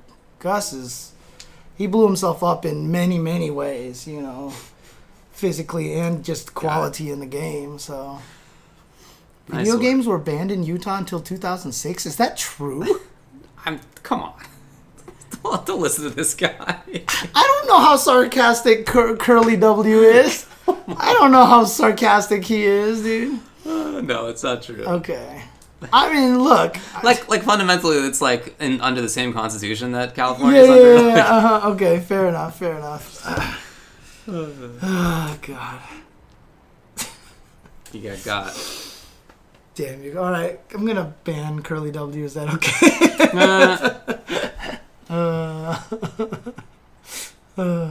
Okay. Yeah, but no, shout outs to them. It was very, very cool. I was really excited with it. I had a lot of fun there, and it was really great. The matches were super good. Even Thomas Winkley was just like saying, like, he was just like, man, it was like one of the hypest tournaments they had and stuff. That's great. Like that. I mean, obviously... You have the hype man, Mr. James. The hype man. Were you pepped into the audience? I was popped into the audience. Yeah. Cool, man. So So, anyways, I should have played along. Y'all, I know. All right. Curly W wants us to point out that there was also Focus Attack Donate Cans FADC in Denver. They do this every year. Which they do every year, and it's a charity tournament, and that's cool. That sounds like a thing to support. In addition, their longtime TO Ephemeral is done running it. This was his last one. Oh, no. Okay. So does that mean someone else is going to try to take over, or is that just it at this point? That I don't know. Okay.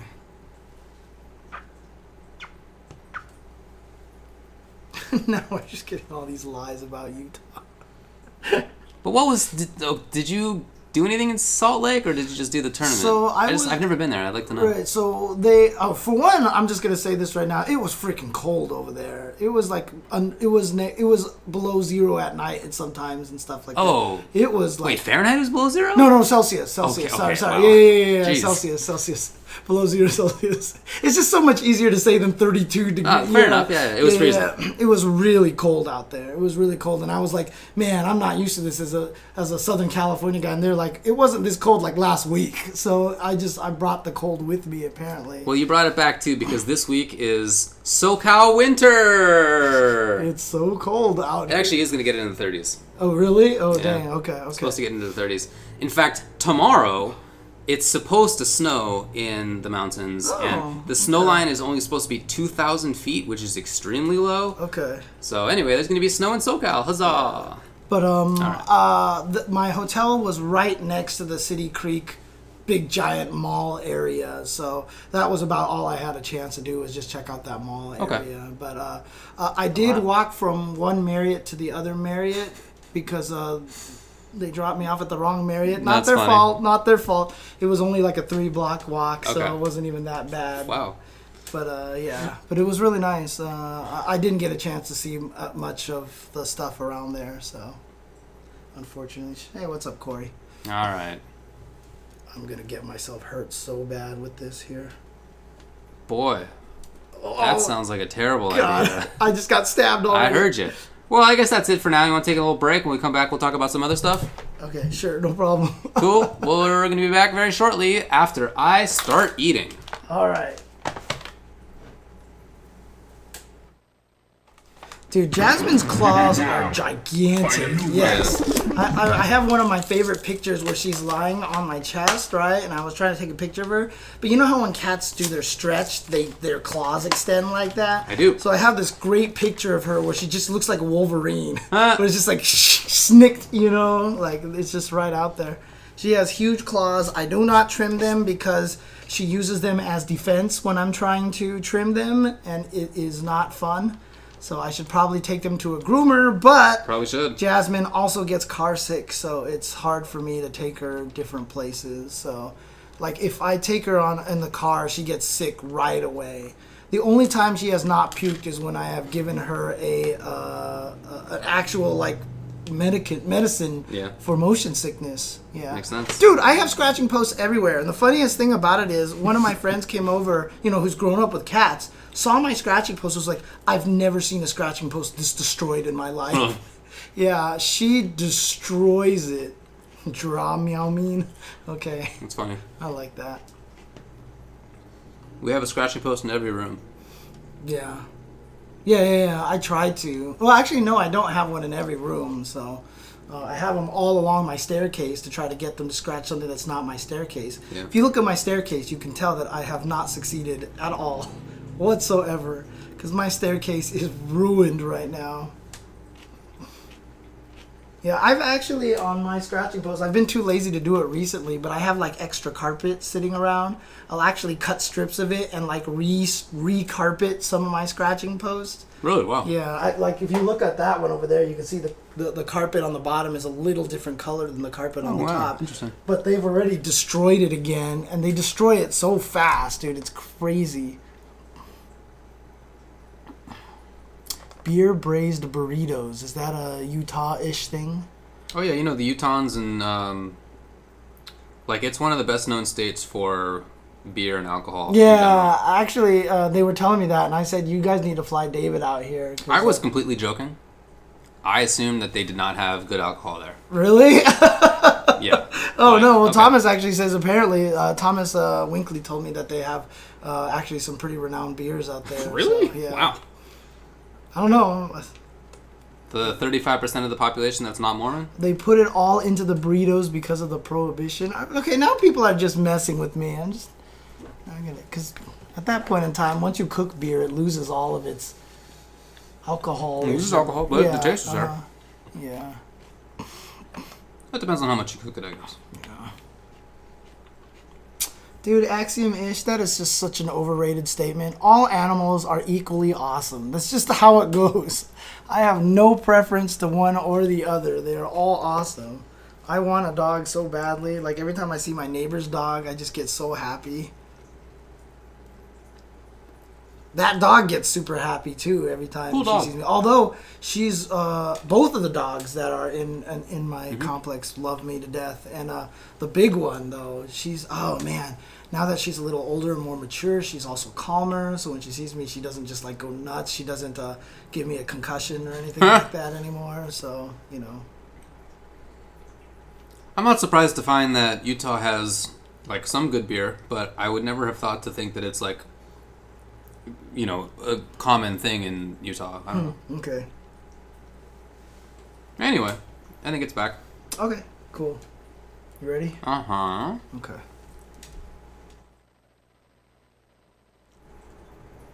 All right. Welcome back to the next thing that we got going on here. We're going to be talking briefly about YouTube and its new rules. And sort of the reason for this is not just because it's interesting and you should probably know about it, but also because, talk about how it might impact the FGC and gaming in general. Okay. So obviously I've uploaded videos recently, and now there's this thing that's like, is your video made for children? right. Is it made for kids or is it not made for kids? Those are the questions that YouTube now asks. Right. The reason for that is that the Federal Trade Commission and the state of New York basically busted them. Really? Under a law called COPPA, which you can see written up here, the Children Online Privacy Protection Act, that the interpretation that the FTC is using is that, basically, to start it out, COPPA prevents you from using or gathering data about children online. Okay, so the goal of that is to protect kids under 13.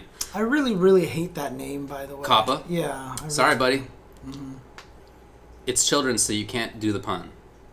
Yeah, I know. There's so many bad puns. Yeah, but you can't because it's about kids. Yeah, I know, right? Anyway, so the interpretation that the FTC is using is that the gathering of cookies online is included in this personal information that you're not allowed to gather about kids.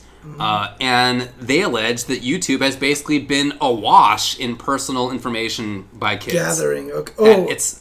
Personal info. So cookies is what they're worried about, right? Okay. So they're tracking kids' cookies. They're showing personalized ads to kids. They're showing personalized ads on channels that are marketed to and designed for kids. Right. Like YouTube itself is marketing YouTube as for kids. Like it has a for kids section, and it marketed itself to like Mattel and Hasbro as being like the best place to market to kids. I didn't even know about these. it. These were terrible ideas legally. I really think that like the legal side didn't talk with the marketing side They about kind like of screwed themselves don't over. let anybody know that we're marketing to kids. Like, but Yeah. they definitely screwed that up. So the FTC in the state of New York brought this complaint, and it's settled. So it wasn't like a judge decided the case. It's just a settlement agreement that that Google agreed to, and that made it so that Google had to pay $170 million. To the FTC in the state of New York. So that's a lot. And on top of that, it also agreed to make a system whereby YouTube users could designate their videos as being directed to children or not. Okay. And if it's not directed to children, then okay, you can keep doing your stuff. But if it is directed to children, then you need to make changes about how that, or whether you even gather personal info, whether you show personalized ads, targeted ads, that sort of stuff. So YouTube is now, they have designed that, and they have also designed a, not just so that you can make the option yourself, but they've also made it so that there is an automated algorithm now that will like decide whether or not it's going to be for kids or not, right? So you can say on your video that it's for kids or that it's not for kids. But if the algorithm thinks that it is for kids, then it can change it. So it's like a copyright strike where it might be automated and it might be, it might be kind of dumb in that way. So basically, we just have to make sure we might mark everything as not for kids. Our stuff is definitely not for kids. Right. Right. I don't think that there's much of a debate about that. Right. But the unfortunate thing is how YouTube has done this. It sucks. Okay. From a creator's perspective, it definitely sucks. So they had a number of options that they could have done here. They could have done it so that the burden is on YouTube on this, right? But instead they want the burden of this to be on the content creator themselves. Okay. So in addition to making it so that you have to say whether or not your thing is for kids, it's on you, right? It's not on YouTube. In addition to that, they also are changing their terms of service so that you are legally responsible for your videos in a way that you weren't before. So they're clearly like putting the onus on you, the little person, for the most part, right? Because most in the complaint they talk about like Hasbro and Mattel, but like that's like 10 YouTube channels, right? Like every YouTube channel, practically speaking, is just like somebody with a camera, right? For the most part, even the huge YouTube channels are maybe like 5 people with a camera, right? So they're all small businesses, and YouTube is putting the burden on the small businesses to get this right. If you don't get it right, the worst thing that could happen to you is that the FTC fines you $42,000 per violation. Wow. 42, I think 530. It's a lot of money. Now, that's not likely to happen. I just want to point out, not at all likely to happen. But plausible. More likely is maybe that you would have a problem like YouTube shutting down your channel or YouTube shutting down a video or whatever, demonetizing, something like that. But that is a possibility. So from a YouTube creator perspective, we now have this like additional burden placed on ourselves. For us, as on our channel, we're not making stuff for kids, right? But there is a huge gray area between things that are definitely for kids. All right, Barbie Adventures, whatever, cartoon show, I don't know. Like, that is for kids, okay? It's directed to kids. The thing that the FTC is concerned about is not YouTube's, is it made for kids? No. It's the FTC's guidelines under COPPA that care about whether it's directed to children.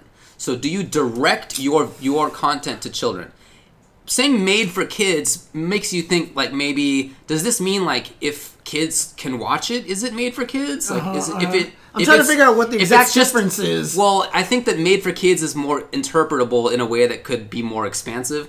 Like made for kids maybe meaning like that kids, if it's appropriate for kids, then maybe it's made for kids, right? Okay. But a ton of stuff is appropriate for kids, but it's not directed to children. Right. Directed to children is a way more direct. You are targeting kids. Kids are the audience. It's directed to them. So there's this huge gray area between things that are obviously kid stuff and things that are definitely not kid stuff.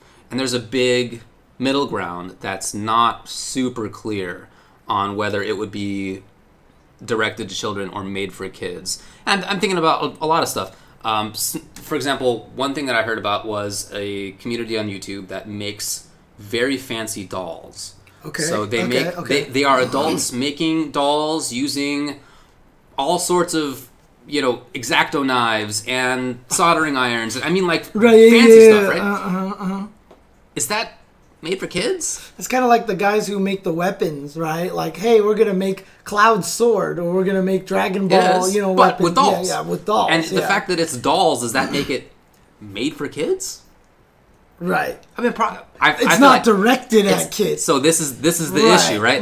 It's not directed to children. But if you are somebody who's making one of those videos and you really don't want to be fined $40,000, you want to err on the side of caution, and I get that. So unfortunately, YouTube did not give the third option of between directed to children, definitely not for kids, and mixed, which is actually a tremendous amount of content that could be interpreted in either way. And COPPA allows you to do that. The FTC allows that third option.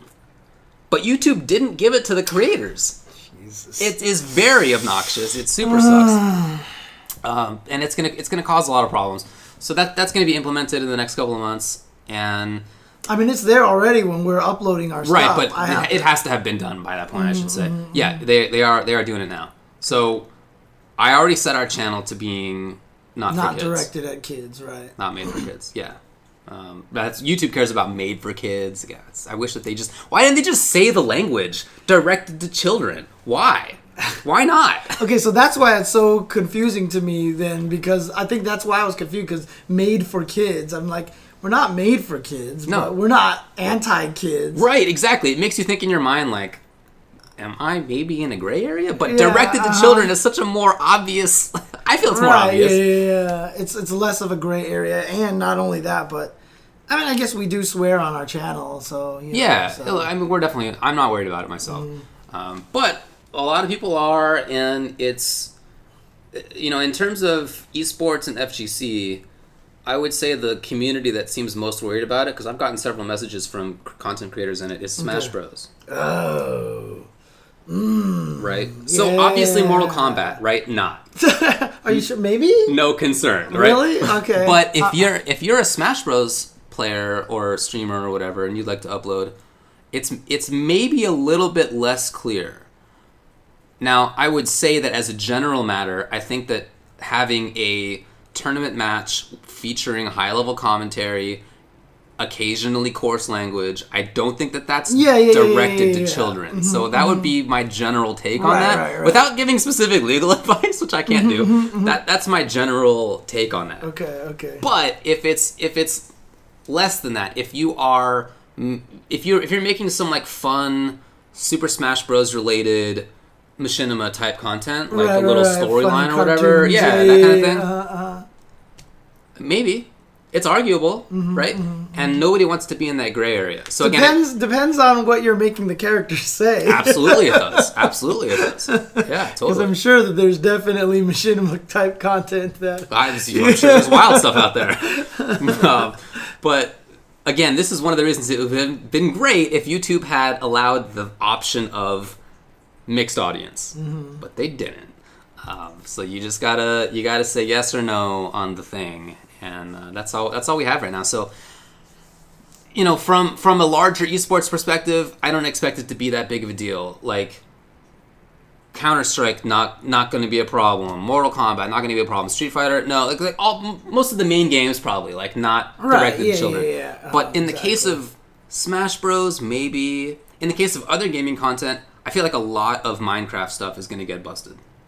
For example, like a lot of Minecraft stuff. Because a lot of people make content around Minecraft that's like telling little cute stories about what's going on in Minecraft, and you know that might be directed to children.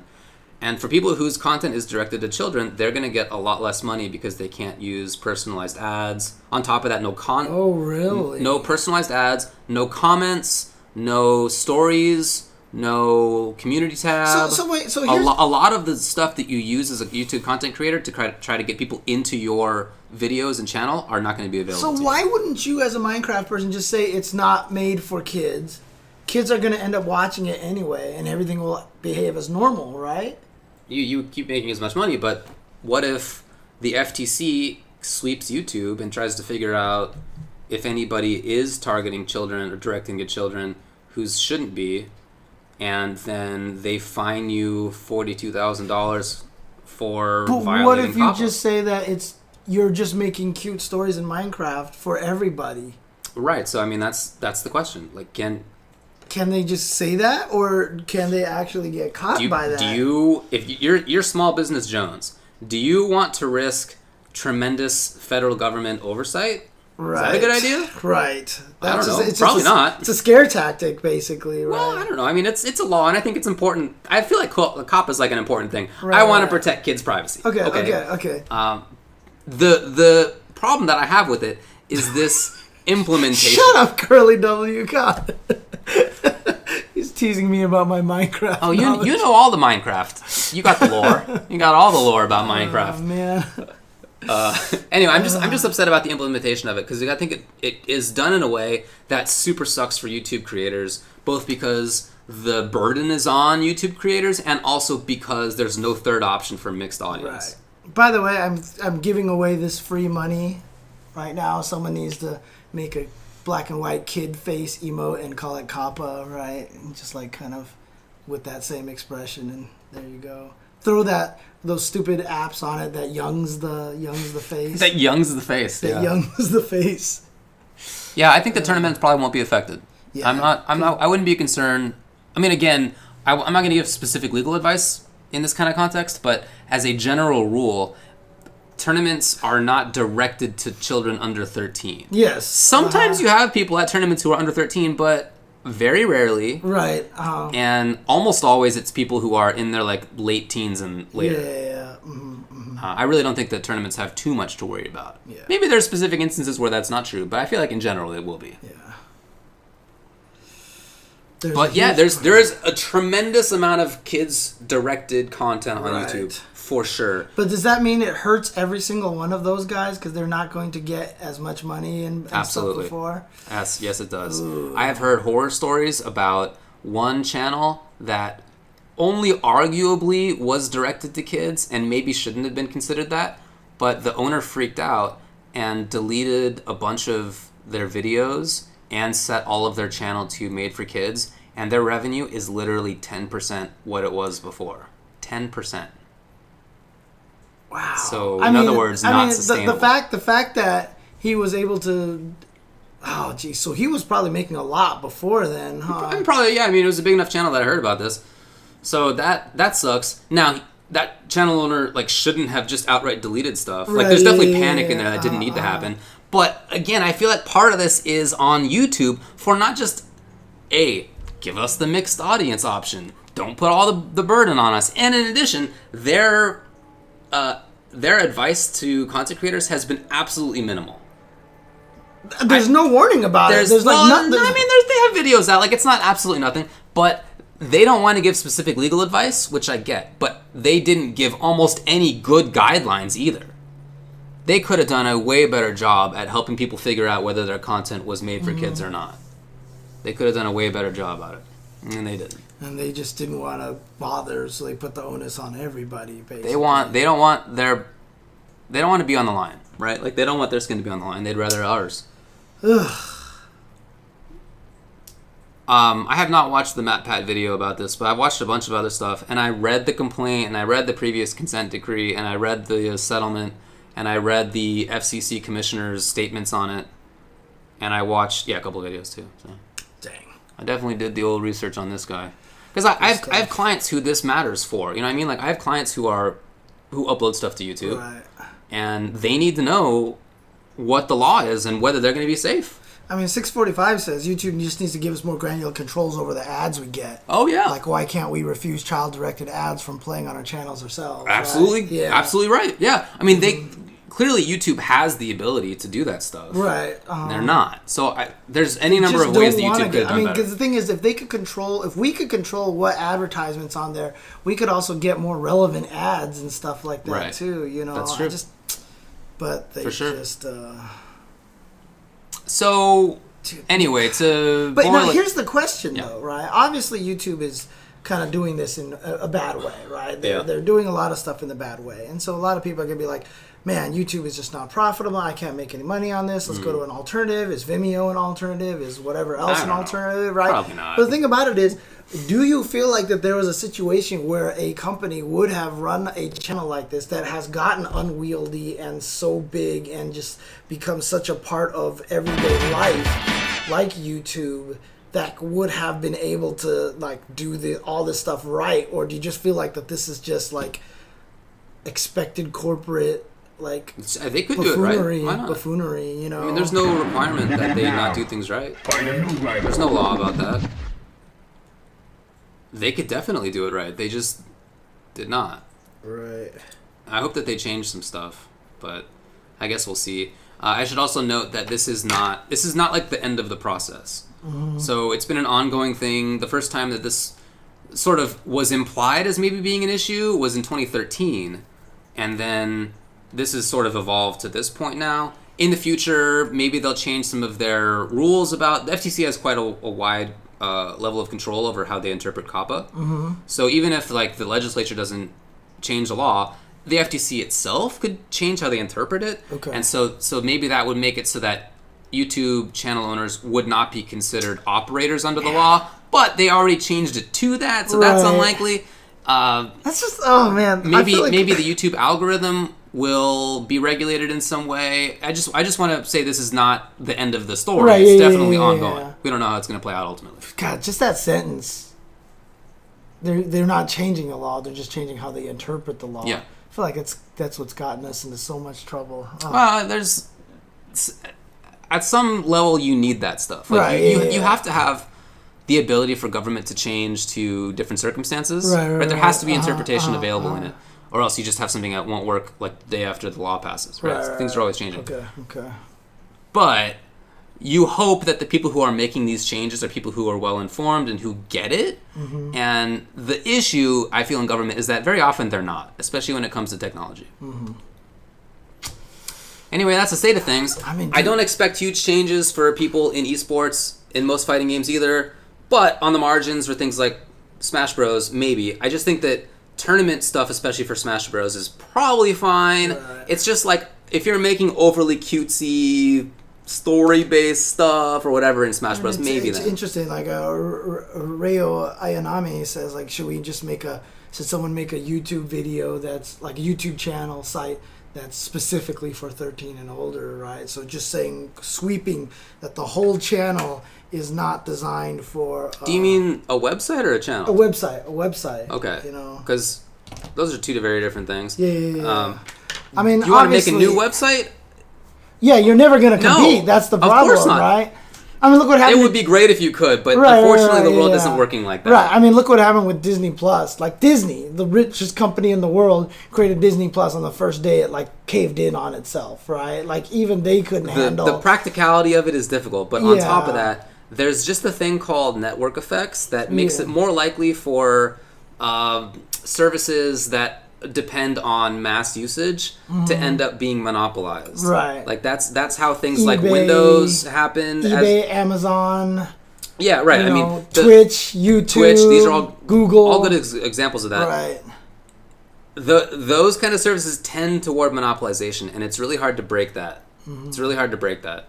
Right now, we're seeing some competitors to Twitch try to break that. Right. It's absolutely not working so far. It hasn't happened. Maybe. There's been like 4 or 5 or 6 or 7 of them. Yeah, over the years. Right now, some of the richest companies in the world are trying to do it, right? YouTube Gaming. Microsoft's trying to do it. Google's trying to do it. Wait, right? Microsoft's trying to do it? Yeah, Mixer is happening. Oh, Mixer is Microsoft. Yeah. Facebook is trying to do it. I had no idea Mixer was Microsoft. It is. Now I don't want to support it at all. Well, look, I mean, there's no winner, right? I know, I never supported it anyway. This service that we're on is owned by Jeff Bezos.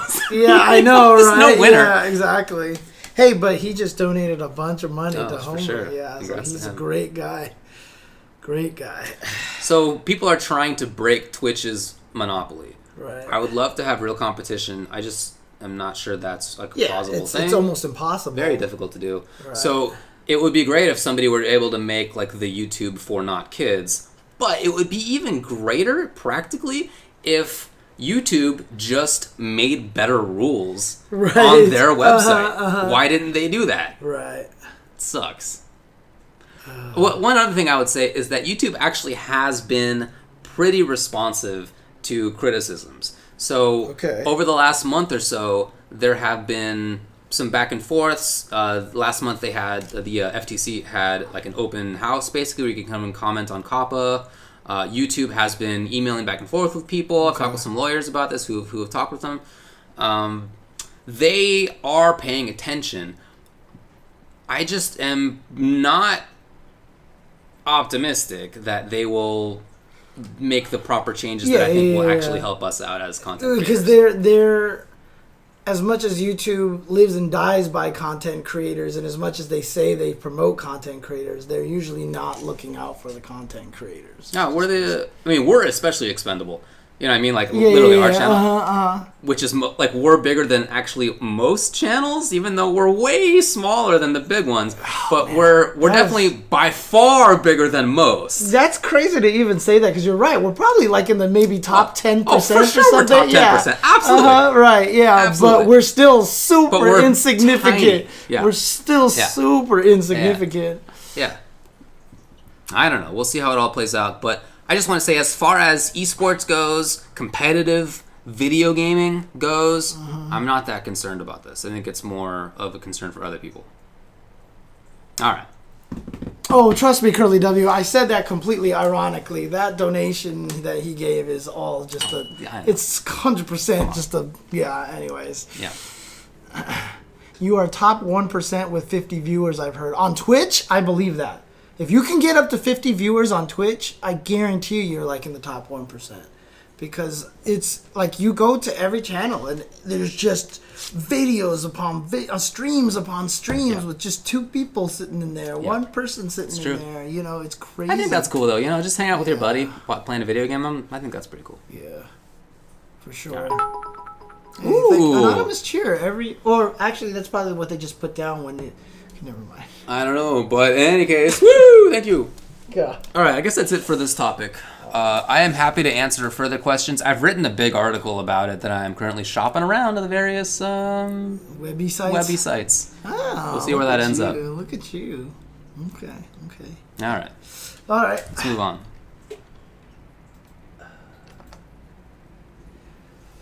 5-5 matchup. You still want to talk about this?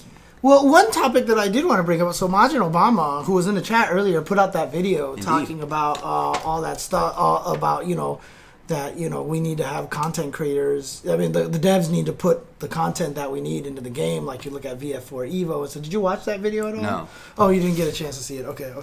No, because I actually, had a response to it, which was a video that I actually did last week. Because, he was talking about that we need to have companies put in all this content into it. Like, you have to appeal to, like, the one players and stuff like that, help them learn the games. And I agree with everything. It's just, the hard part is the video that I made was you just, like, you can't prove that stuff makes money.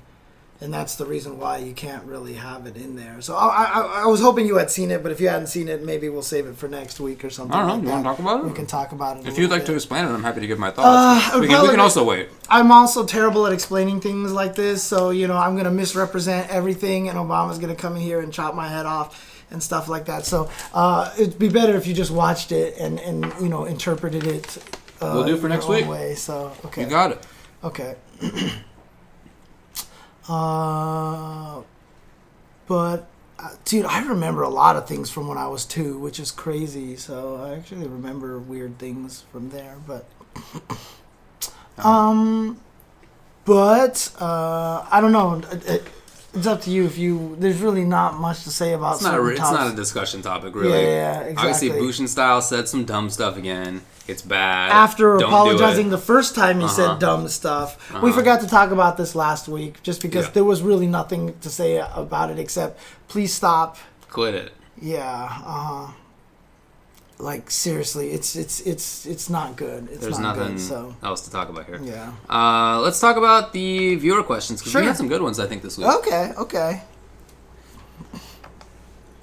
Oh, pretty. Wow, a lot of questions widespread. too. Yeah, in fact, I had to limit it to 10 because a couple people submitted several questions, and that's super cool. And usually I would put them all up there, but this week we had a lot of submissions, so I pared that down to 1 per person. Let's go. Okay, this is getting cool here. Totally. We may have to do more than one answer. Well, we already do more than one most weeks actually because we always pick one. Yeah. Question 1. The best tournaments have a theme and a flavor to them from the head TO's other interests. If you were a TO, what would your theme be? Interesting. I think that's cool. Okay. 2. Is it ethical for player A to sponsor and fly out player B to compete in a tournament with player A? Wait, say that again.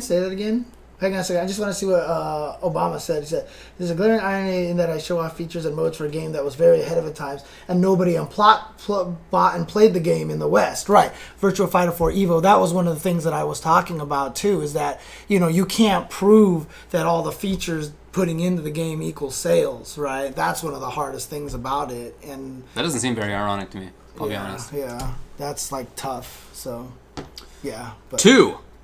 Is it ethical for player A to sponsor and fly out player B to compete in a tournament with player A?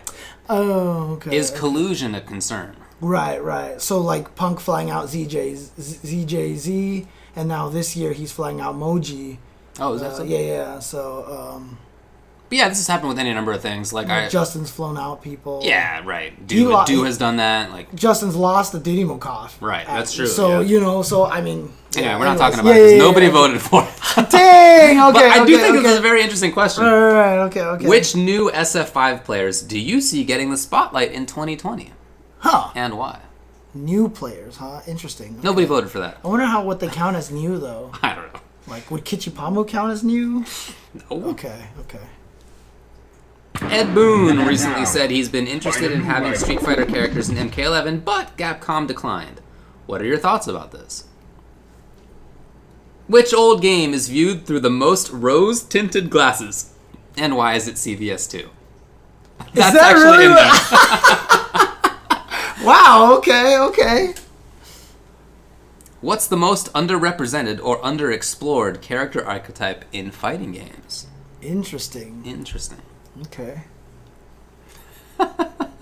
What a great question. 7. Dan Hibiki seems popular, but is it a waste of time to create a purposely bad joke character? How would you redesign Dan to be a viable character while retaining his taunts and humor? Alright. 8. Should Guilty Gear Strive consider a guest character to increase casual interest? If so, who and why? Okay. Nobody voted for that. I mean, I thought we've talked about that. No, someone guest asked me character? on my stream, asked me who I would put in there. Just so, because I've already answered it. I said the most fitting one. I would be biased because I'd want a Darkstalkers character. I would put Shinko in the game because she's already got the air dashes and stuff like that, and she's got crazy weapons, and I think she would just be super sick in Guilty Gear Strive. But why her, not any of the other? Because a lot of the other guys don't have air dashes and stuff like that. I feel like she's already built into that kind of style, and she has weapons. You know what I mean? I'd like to see Anacris. That'd be cool. Anacris was actually like my second or third choice, actually. So it was Anacris and like Lord Raptor. Yeah. As well. I think those would be terrible choices because they're not popular. Yeah, You know what I mean? You want your character to bring in people, and Jeddah none of those characters are going to do that. Jeddah because what's his face is already in there. Dude with the spike on his head. Shoot, why have I completely forgot his name? It's not my game. Shoot. The one that had the fireball meaty that looked all inky. That sounds like every Guilty Gear character. Raven, thank you. Okay. Raven. The one with the fireball meaty, that's at least 10 characters for sure. Raven, because he's basically Jeddah. He is Jeddah. Like, literally, you can tell that they created him as an homage to Jeddah. Okay. So, he's already there, so... Fireball meaty. That's literally half the cast, least, right? No. Is it more than that? No. Actually, it's probably, like, 4 characters total. I feel like I see that every time I watch the game, but alright. Actually, no. I guess Soul would count. I guess Kai could count as well. So, yeah, maybe... 6. Number 9. Is it necessary or fair for SF5 to have the 3-frame button versus 4-frame button divide in its cast? What other games have such a clear divide in advantage among the cast? Ooh. That's an interesting one. 10. And last, what are your favorite alternate modes in fighting games? Would they be helpful in maintaining casual players today? Okay. I like that one too. Here's the one. There's a lot of good questions in there. There's a lot of good questions. Feel free to resubmit if we didn't get to yours. The winner of this, the fan vote, and we'll talk about it, is Dan Hibiki seems popular. Whoa. Didn't expect that one, eh? Dan Hibiki seems popular, but is it a waste of time to create a purposely bad joke character? How would you redesign Dan to be a viable character while retaining his taunts and humor? 23% voted for that one. Okay, well, there you go. Joke characters, a waste? So how would you put Dan back in there, right? My answer to this is they already have. Okay, he's in the game already. Yep. Dan is literally in the game already. Right. Yep. It's my headcanon. He's already in the... Kage is Dan. Yep. And he's not very good. No. So there you go. So they've already done it. They did it. They already did it. I don't even think that there's a question. They did it, and he's kind of viable-ish, you know? Sure. And by the way, not very far away from being strong either. Mm-hmm. Yeah, people have been talking about this ever since Kage launched. He looks a lot like Dan. A lot of his normals, a lot of his jump attacks, his fireball doesn't go full screen. He's got a janky Tatsu that hits once. Yep. There's definitely a lot of similarities to Dan. Now, there's also a lot of other similarities to Evil Ryu, right? So he's Evil Dan, is what people have been saying. So basically, the Satsui no Hado, the story mode in the story mode, Ryu finally purges himself of the Satsui no Hado, right? Okay. has to find another body to inherit, right? Is it Venom? What? Yeah, is it really? I don't know. It's probably not. But Okay. in my head canon, it is. Okay. It needs to find another body, but it needs to find something similar enough to Ryu. It's Carnage. Like. Right, it needs to find something as similar to Ryu. So since Dan was a part of that school at one point in time, and as part of it, it possessed him, right? Dan has disappeared from the store and replaced by his sister. At the exact same time Kage showed up. Wait, what? Yeah, Dan used to be the one talking in the store to you in the game. Like you talked, it was Dan. It was like Dan Hibiki. Like he was the one talking, and he has since been replaced by his sister in the store. Dan's sister is in the store? Yeah. I thought that was Minot talking. No, that's Dan's sister from the Marvel Superheroes versus Street Fighter parody ending. Are you? You're not pulling my chain. No, this is real not stuff. at all. This is 100% true. What? No, his sister, because like he defeats Cyber Akuma in Marvel Superheroes versus Street Fighter, and then his sister comes up and goes, "No, Dan, don't kill him. He's actually our and that's a parody of Art of Fighting because it's Yuri and Ryo defeating Tengu, who turns out to be the Takumi, the father, Takuma, and stuff like that. It was the parody. So they made a fake Dan sister just for that ending, who they brought back to operate the store because Dan has mysteriously disappeared. I'm telling you, this is canon. This has to be canon. You're not making any of this up, for real. I am not making any of this up, except for maybe the part that the Satsui no Hado needs to, find another body. I'm making that part up. Okay. But outside of that, I just feel like all the evidence. I had no idea. Yeah, I feel like this is all like. I thought for sure it was Minot in the store. Anyway, all right. That's all very interesting, and definitely lends credence to the idea that Kage actually is just like Dan's shadow. Right. It's Kage's shadow. That's what that means. Right. To go back to the original part of this question. I should grab my conspiracy theory. You should. hat. You should put on a little tinfoil. You're going to do it? Okay. Dan was actually not bad in Street Fighter 4, right? If the implication of this question is... Here we go. If the implication of this question is that Dan was terrible in SF4 and you need to buff him to see if he can be good, how can he be viable? He was. Right. He was viable.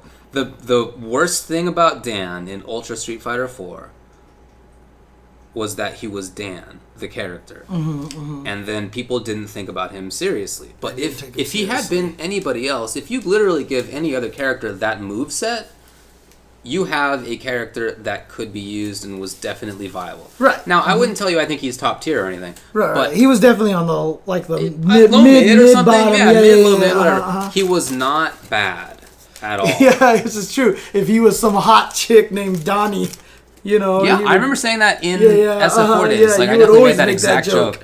Yeah. And it's true. He was not bad. Even in Vanilla, when he first got introduced, he wasn't terrible. And then they buffed him and buffed him and buffed him. And by the end, I thought he was good, fine. His matchups, for the most part, were fine. I thought he beat some important characters, to be honest. You just never saw that. Right. So, if the question is, Dan was terrible before, how do you make him viable? I think he wasn't terrible. Right. I think he was viable. And I also think that you wouldn't need to do much in SF5 for him to be viable because Kage is pretty close to being viable. Honestly, just a couple of changes and he's fine. And to be honest with you, part of the question is, would it be a waste to put a joke character in there? So, having talked about Dan, the more interesting question here is... Yeah. Is it a waste of time to have a purposely joke character in there? Right. Now, the answer, I think, is yes. Okay. Right. I just, that's a lot of resource that you don't need to spend on it. However, I think a lot of games are positioned in a way that you can still get away with a joke character without blowing a lot of resources, right? Clearly in Street Fighter V, you could put the police cop in there. Okay, sure. Peter. Peter, that was his name. Yeah, because he already exists. Yeah. His model is already there. He's clearly already there. The PC version, you can actually hack it so that you can play Peter. Okay, I'm done with the hat. The hat's not working out. Yeah. But you can clearly already play Peter. Yeah. So a joke character wouldn't be that hard to put in there, sure, right? Sure. Just make him really bad. The dolls, if they made them a joke, would be a waste. Because those characters, you could do some cool things with all those characters. Cabre was pretty cool. Yeah, Cabre was pretty cool. But I mean, even like the way that you fought them in the story mode, which you never did because you've never played the story mode. But they all had their own style of play. Like one of them even smacked you over the head with a laptop and stuff like that. Like, yeah, one of them literally fights you with a laptop and like smacks you over the head with a laptop. In SF4? In SF5. They're in SF5? Yes, they're all. You can get them on the PC version. You can hack it and play them on the PC version because they're all in the story mode. They're all in. How much of what you've told me tonight is real? It's totally real, dude. Like people can act. You never played the story mode. I thought I did, to be honest. You don't remember the chess pieces and like trying to go blocking out the sun. I don't remember. Mika and Ibuki in the base following Karen. And I guess stuff I didn't like play it. I thought that I did. No, I don't think you ever did. I guess not. Yeah, no, it's really true. Yeah, the doll with the laptop. It's absolutely true. She fights. She's holding a laptop. Why? Because she's the tech doll of the group. Does she like shoot lasers at it or something? Like I don't remember. Yeah, I know. I gotta put the hat back on here because this is all sounding. Yeah, he stopped. It was so funny because this was when season 1 and like in this or like season 2-ish, right? And the story mode had it so that like one of the dolls, one of the dolls that fights with the swords, tried to chop Zangief and he just breaks the sword with his chest. My man. Meanwhile, Chun-Li spends the whole story getting her ass beat like by everybody. Really? And that was like the season where Chun-Li was killing everybody and Zangief was like not good. Right. So, yeah. So, yeah. Wow. Yeah, dude, this is all true. Wow. Dude, this is all true. Okay, so it wouldn't be too much work for them to put janky characters in the game because they've because they've had some in there. But like I said, I think it would be a waste to do that to the dolls. But then again, I have obviously a fascination with the dolls, and I think the dolls are really cool and everything like that. So I mean, I'm fine with the character. There's different ways to take joke character, right? A joke character could be like Dan in SF4, where he actually wasn't bad, right? Or it could be like Sean in Third Strike, where he was garbage, right? Like there's any number of ways in between. I mean, would you count Birdie as a joke character, or do you always have to mean by joke as in they're just not good? Yeah, right. They're intentionally designed to just get destroyed. So that's what I am interested. That's what I would like to talk about because Dan wasn't bad. Birdie has a lot of jokes, but is not a joke, right? Rufus had a lot of jokes, right? He was a silly character, but he wasn't bad in any sense. Right. Like, for example, Roll in MVC2 was a joke character. Okay. Servbot was a joke character. Right. Roll in TVC was not a joke character, right? Yeah. Right. So there you go. Right. So I don't want to see Marvel 2 Roll. Right. I don't want to see Third Strike Sean. Like these are characters that I could do without. Now, some balancing problems are fine. Like 12 could have been better. But Sean, they intentionally nerfed from one of the better characters in Second Impact to unsafe on hit, just a bad, awful character in Third Strike. They purposely made him bad, for sure. Because you don't take a character that was fine and just kill him like that unless it's on purpose. Even in his ending, when he wins, his ending, he just gets beat up by Ryu all day. Like he's definitely bad in the lore. Like that character, I don't want to see again. Right. It would be interesting to take Sean and make him good. Fine, but don't make him a joke in the sense of sucking. I think that is a waste of space. I have just thought of something right now. Uh-oh. I really want Laura's Vskill to be Sean Basketball. Sean Basketball? Oh, man. Dude, can you imagine? Like, she just sits there and then he just jumps in and goes, yoink, and throws it. Cool. And then, dude, that would be sick. That would actually be sick. I want Sean Basketball to be Laura's Vskill too. We'll see. Just like ferret kick, I think that would be super awesome. I never agreed with the idea that having joke characters is cool. I know this is something that some devs have said. I remember Ono talking about this, how he thinks there's value. This was back in SF4, maybe he thinks differently now, but this was during AE. In AE. Yeah. When they were designing that game, he talked about how, I think his metaphor was like, you'd like to have a globe that's not a perfect sphere. You want it to be bumpy. And valleys and spikes and stuff. Yeah, exactly. Horrendous metaphor. Right, yeah. Completely misses any point. But, yeah, I hated it, So I don't want to have these wild tier shifts. That's bad. It's bad.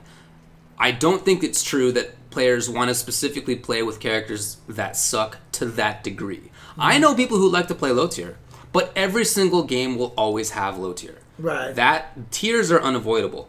So is the tier going to be like how SF5 is now, or basically all modern games are now, right? Where there are tiers and some of them are lower, but nobody's terrible. Right. Very rare in modern games. Whereas in previous games, bad characters were just garbage. Right. People who played low tier didn't like that. I was one of them. I know.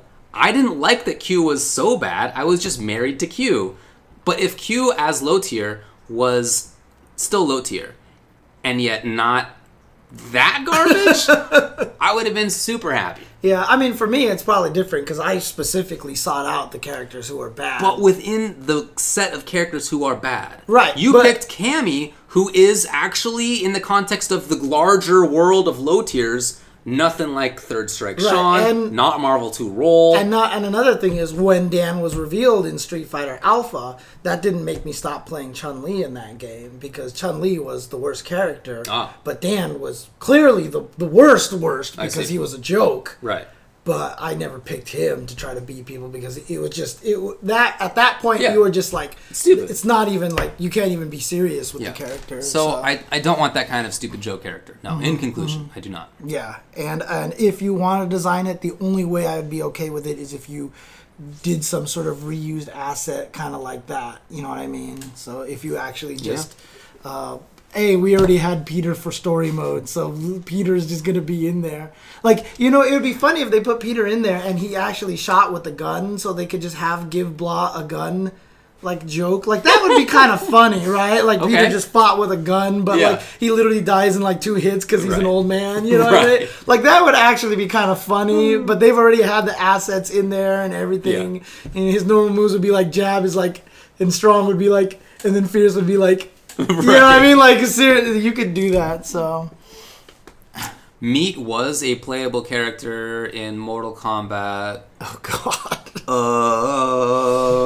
One of them. Deception, Deadly Deception. Alliance. I honestly don't remember which one. But in one of the games, he was actually really good. He was good. Was he? Yeah, Meat was good? Yeah, Meat had...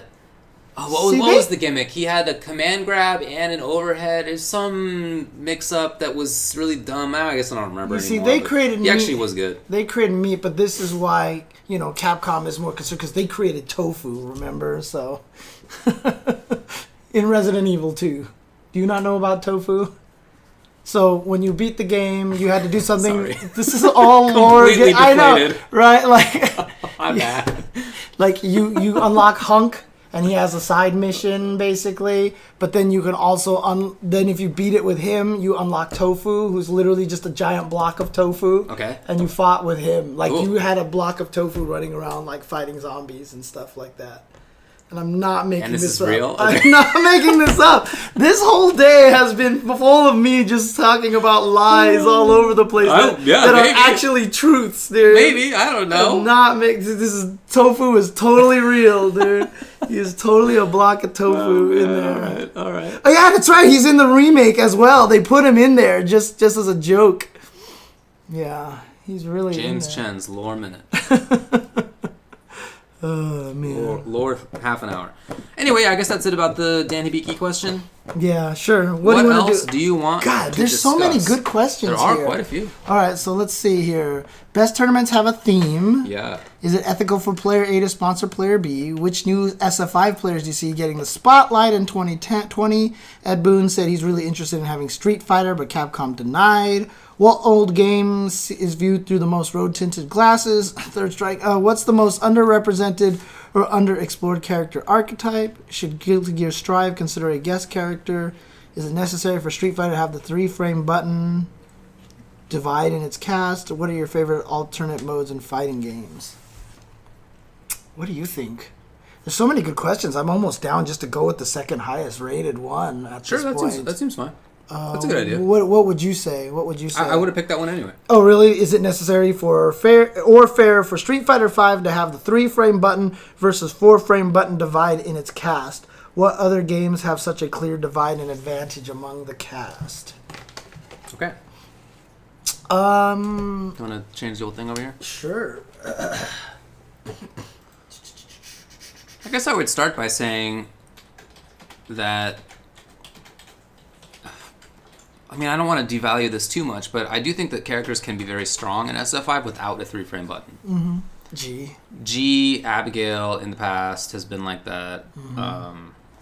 Boy, now I'm curious who's in this video game, as I always have to be. Why don't you bring up a tier list that you have already produced? I mean, I was even just talking to Olaf about this morning. I will say that in all of the seasons, and this happened as soon as the Season 2 patch notes came out, I said this was the strongest buff in the entire season patch. Okay. And I still think that through the course of all of Street Fighter V, it was probably the best buff that anyone got, which was Bison standing light kick 3 frames. Sure. I really think that's still like Maybe, the best buff that anybody got. So among the characters who I think are top tier and high tier, the only ones who don't have a 3-frame button are G, Abigail, Zangief, Urien, Guile, Birdie, Blanca. But I don't think most people think you actually have Blanca's. Blanca in the high tier. Yeah, I think he's actually really good. But that's not very common. Did you mention Guile already? Yeah. You did. Okay, yeah. So that was 6 I mentioned, I believe. Mm-hmm. And then that's 6 out of, 6 plus 16, 18. So 6 out of 18. Right, but to note, in your bottom low tier, 2 of the 3 characters have 3 frames. That's true. Claw and Ryu. Claw and Ryu both have 3 frames. That's true. They're not very good. And they're not very good. Right.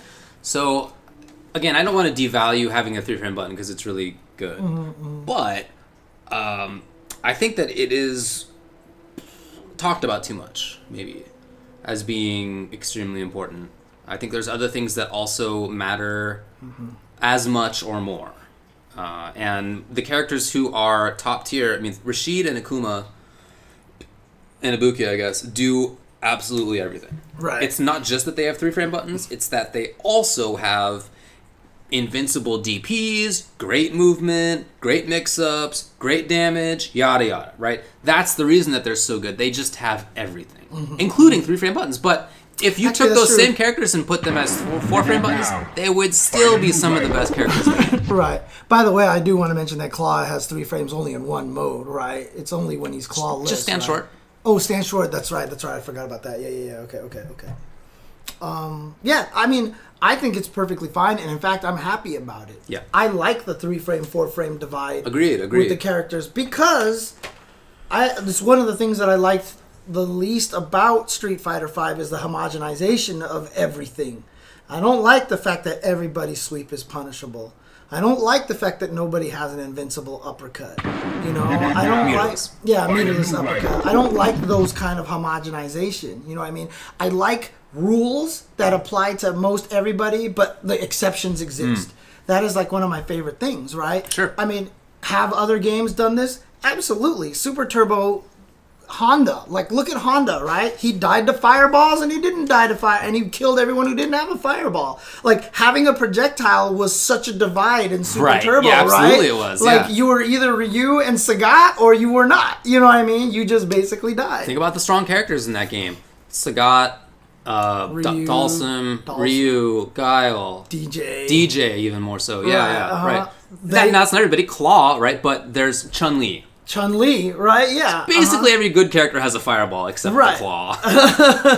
Because Claw was just messed up. Too good. Yeah. Claw was a fireball. Right. Yeah. Basically. So. Right. But yeah, that's a great way to put it. That is also another really big divide. Right. So that stuff has for sure existed. And a lot of fighting games, even in Street Fighter 4, the divide... Boxer as well, yeah. The divide of having an invincible uppercut into FADC was a big divide as well. People used to get super mad about that, right? Yes. Even having a really good backdash is kind of a divide, right? Yes. Guilty Gear, half the characters have command throws, half the characters do not have command throws. These are divides all over the place. The 3-frame, 4-frame one, like you said, I do feel like people probably emphasize a little too much, and so it feels like it's a bigger deal than some stuff. Yeah. Now, obviously, there is some situations where it is a big deal. Like, it's useful, absolutely. Like, for example, a weird example for me is Lucia, because I'm playing her now, Lucia, right? Is that if you do strong into low fierce into fireball, you can set up some kind of cool traps or whatever like that. However, there's a 4-frame gap in between strong into crouching fierce, which means people who have 3 frames can interrupt you But people with 4 frames can't. So you get to do that every single time to 4-frame characters, but not 3-frame characters. But in the end, does it really matter? Because if I just do low strong, low forward into burn kick and you touch a button, you're going to get hit by the low forward and you get frame trapped. And now you're not going to want to hit buttons, and now I can do low fears. You know what I mean? For most characters, there are ways to beat what 3-framers want to press buttons in. Some, not really, right? So like if Fang does stand roundhouse, it's +1. He doesn't have anything fast enough to beat a stand short or a 3-frame button or whatever. So he can trade. Right. So if you're the 3-framer there, unless you're going to die from the trade, just press your 3-frame button. Right. So that sucks. But in other cases, there are typically things that you can do as the opponent, as the attacking player in that situation to beat the 3-frame button. Right. So yeah, it's very good, and I don't want to say that it's not, right? To be clear. But I do think it's talked about too much.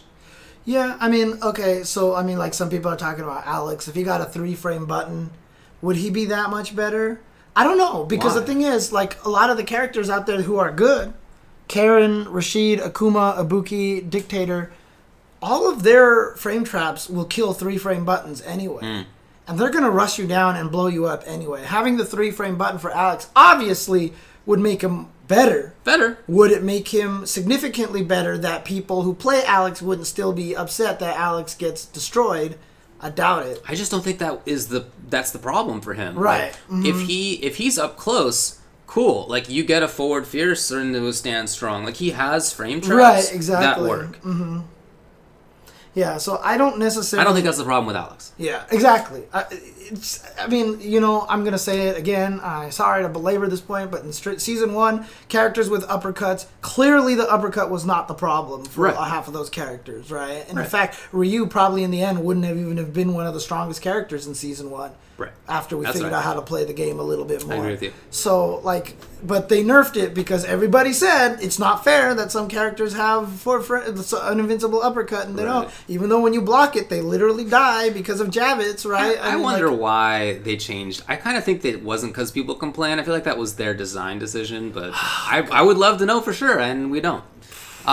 Yeah, probably should have explained this at the very start. But when we're talking about 3-frame versus 4-frame buttons, we are talking about the startup on the light attack that a character has. Or the fastest normal that they have. Whatever their fastest normal is, Is their fastest normal a 3-frame startup, which means that it hits on the 3rd frame? Or is it a 4-frame startup?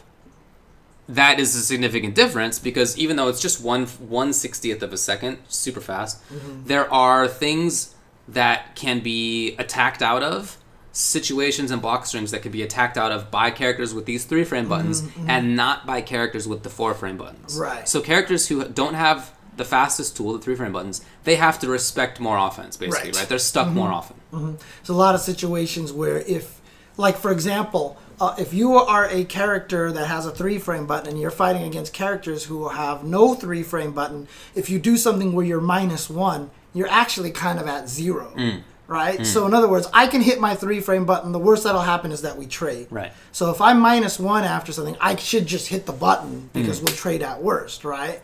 If I'm fighting against a 0-frame character, I mean a 3-frame character, and I'm -1, then he'll beat me. So very big difference in those kind of situations. It actually does. It does amount to a big difference, of course. But again, I don't feel like that's what makes the characters good. You know what I mean? Like you said, it's Rashid, it's Akuma, one of a number of things. Right, exactly. Just like an invincible uppercut was one of a number of things. For sure. And again, if you look at Rashid and Akuma and you take out one of the things that makes them really good, they still have 10 other things that make them good. They would not become bad characters if they were 4-framers. Would it make Akuma worse if you took away the 3-frame button, gave him a 4-frame button, or whiff Fireball into V-Trigger? Which one would make him worse, right? Like, clearly, whiff Fireball into V-Trigger would make him worse if you got rid of that. You know, yeah, they're both nerfs. Yeah, So I don't think the 3 frames is the issue. So I agree with you that this is something that has always existed and that I like.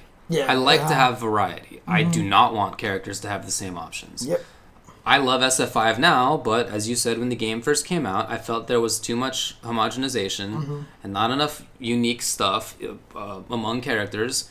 And now, part of why I like it is that there is so much diversity, and this is one of the ways to get diversity, which is good. I was watching Shine stream, right, and I was talking with him in there, and I was just, dude, Lucia's so fun, Lucia's so fun, Lucia's so fun, and Shine literally on stream was like, can you imagine how different everybody would probably look at Street Fighter V if these characters all came out at the beginning? I mean, you know, it's something we talked about many times, right? Right? But if in 2016 this current game came out as it fully currently is, well, obviously, completely different story. If that, but I mean, I even mean like if the characters just had the same kind of creativity for Poison, Honda, Lucia, G, Minot, Zeku, and stuff like that. But again, that also comes from the developers understanding their own game. Of course, yes. Right, because like I said, the one thing about Lucia, when you play her, she is so intentionally designed. This leads into +3 because they don't want you to combo. This canceled in the V trigger. Cannot combo. You cannot go this combo route. Like, they intentionally designed her so much, and they could not have done that in Season 1. Fair enough. They could not have done that in Season 1, so, yep. Yeah. No, I mean, it's not really worth talking about. It's just it's a fun counterfactual. Yeah, of course. You know. But the whole point being that the diversity is good in characters. Like, exactly. There's just value in having unique characters. Yeah, and honestly, it's one of the reasons why I love Alpha 3 so much. Yeah, no, sure. It's because they just kind of went crazy. They definitely went deep into that. Yeah, they were like, let's Mika, like, what the hell, Karen? What the hell is happening? You know, they did some really interesting things in that game. So, yeah, diversity is a good thing in all of life. Basically. I agree with that. All right, well, I think that was a very interesting topic. And again, a lot of these were cool questions. So if we didn't get to yours and you would like us to do so again, then submit it again. Happy to take it again. But if we have too many questions, then I'm going to limit it to one per person, as I did this week. Okay. So just so everybody knows. Flip side, a lot of the top tiers, even now, that get the most value from their buttons often seem to be the original Street Fighter V cast. Did they purposely dial back normals? Wait, what? A lot of the top tiers that get the most value from their buttons seem to be the original SF5 cast. I don't agree with that They necessarily. purposely dialed back normals. Because Akuma... Yeah, he wasn't an original SF5 cast. Right. Neither was G. Laura's one, and she doesn't get a lot out of her normals, right? Colleen wasn't. Irian, Zeku, Yeah, so Minot, Karen, Rashid Abigail are the only two that I can really think of. Maybe Bison. Karen, Rashid, Bison, Cammy. Those four get a lot out of their normals, but I think that's really just kind of is.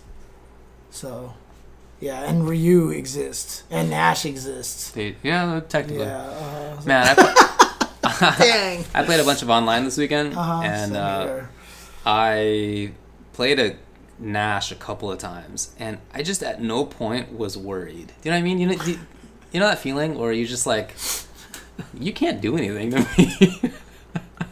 You wrote that about a poor Vega player that you fought against too, or something like that. I think Honda blows up Vega. Yeah. I think it's pretty tough for Vega. I just don't know what Vega's supposed to do. Yeah. So yeah, I just wasn't taking it seriously, and it's the kind of thing where like I could feel myself not take it seriously.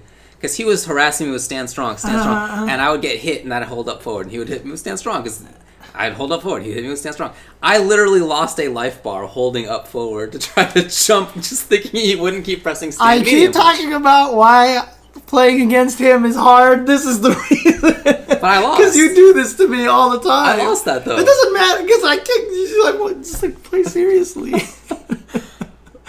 But anyway, it was hard. Oh, man. All right.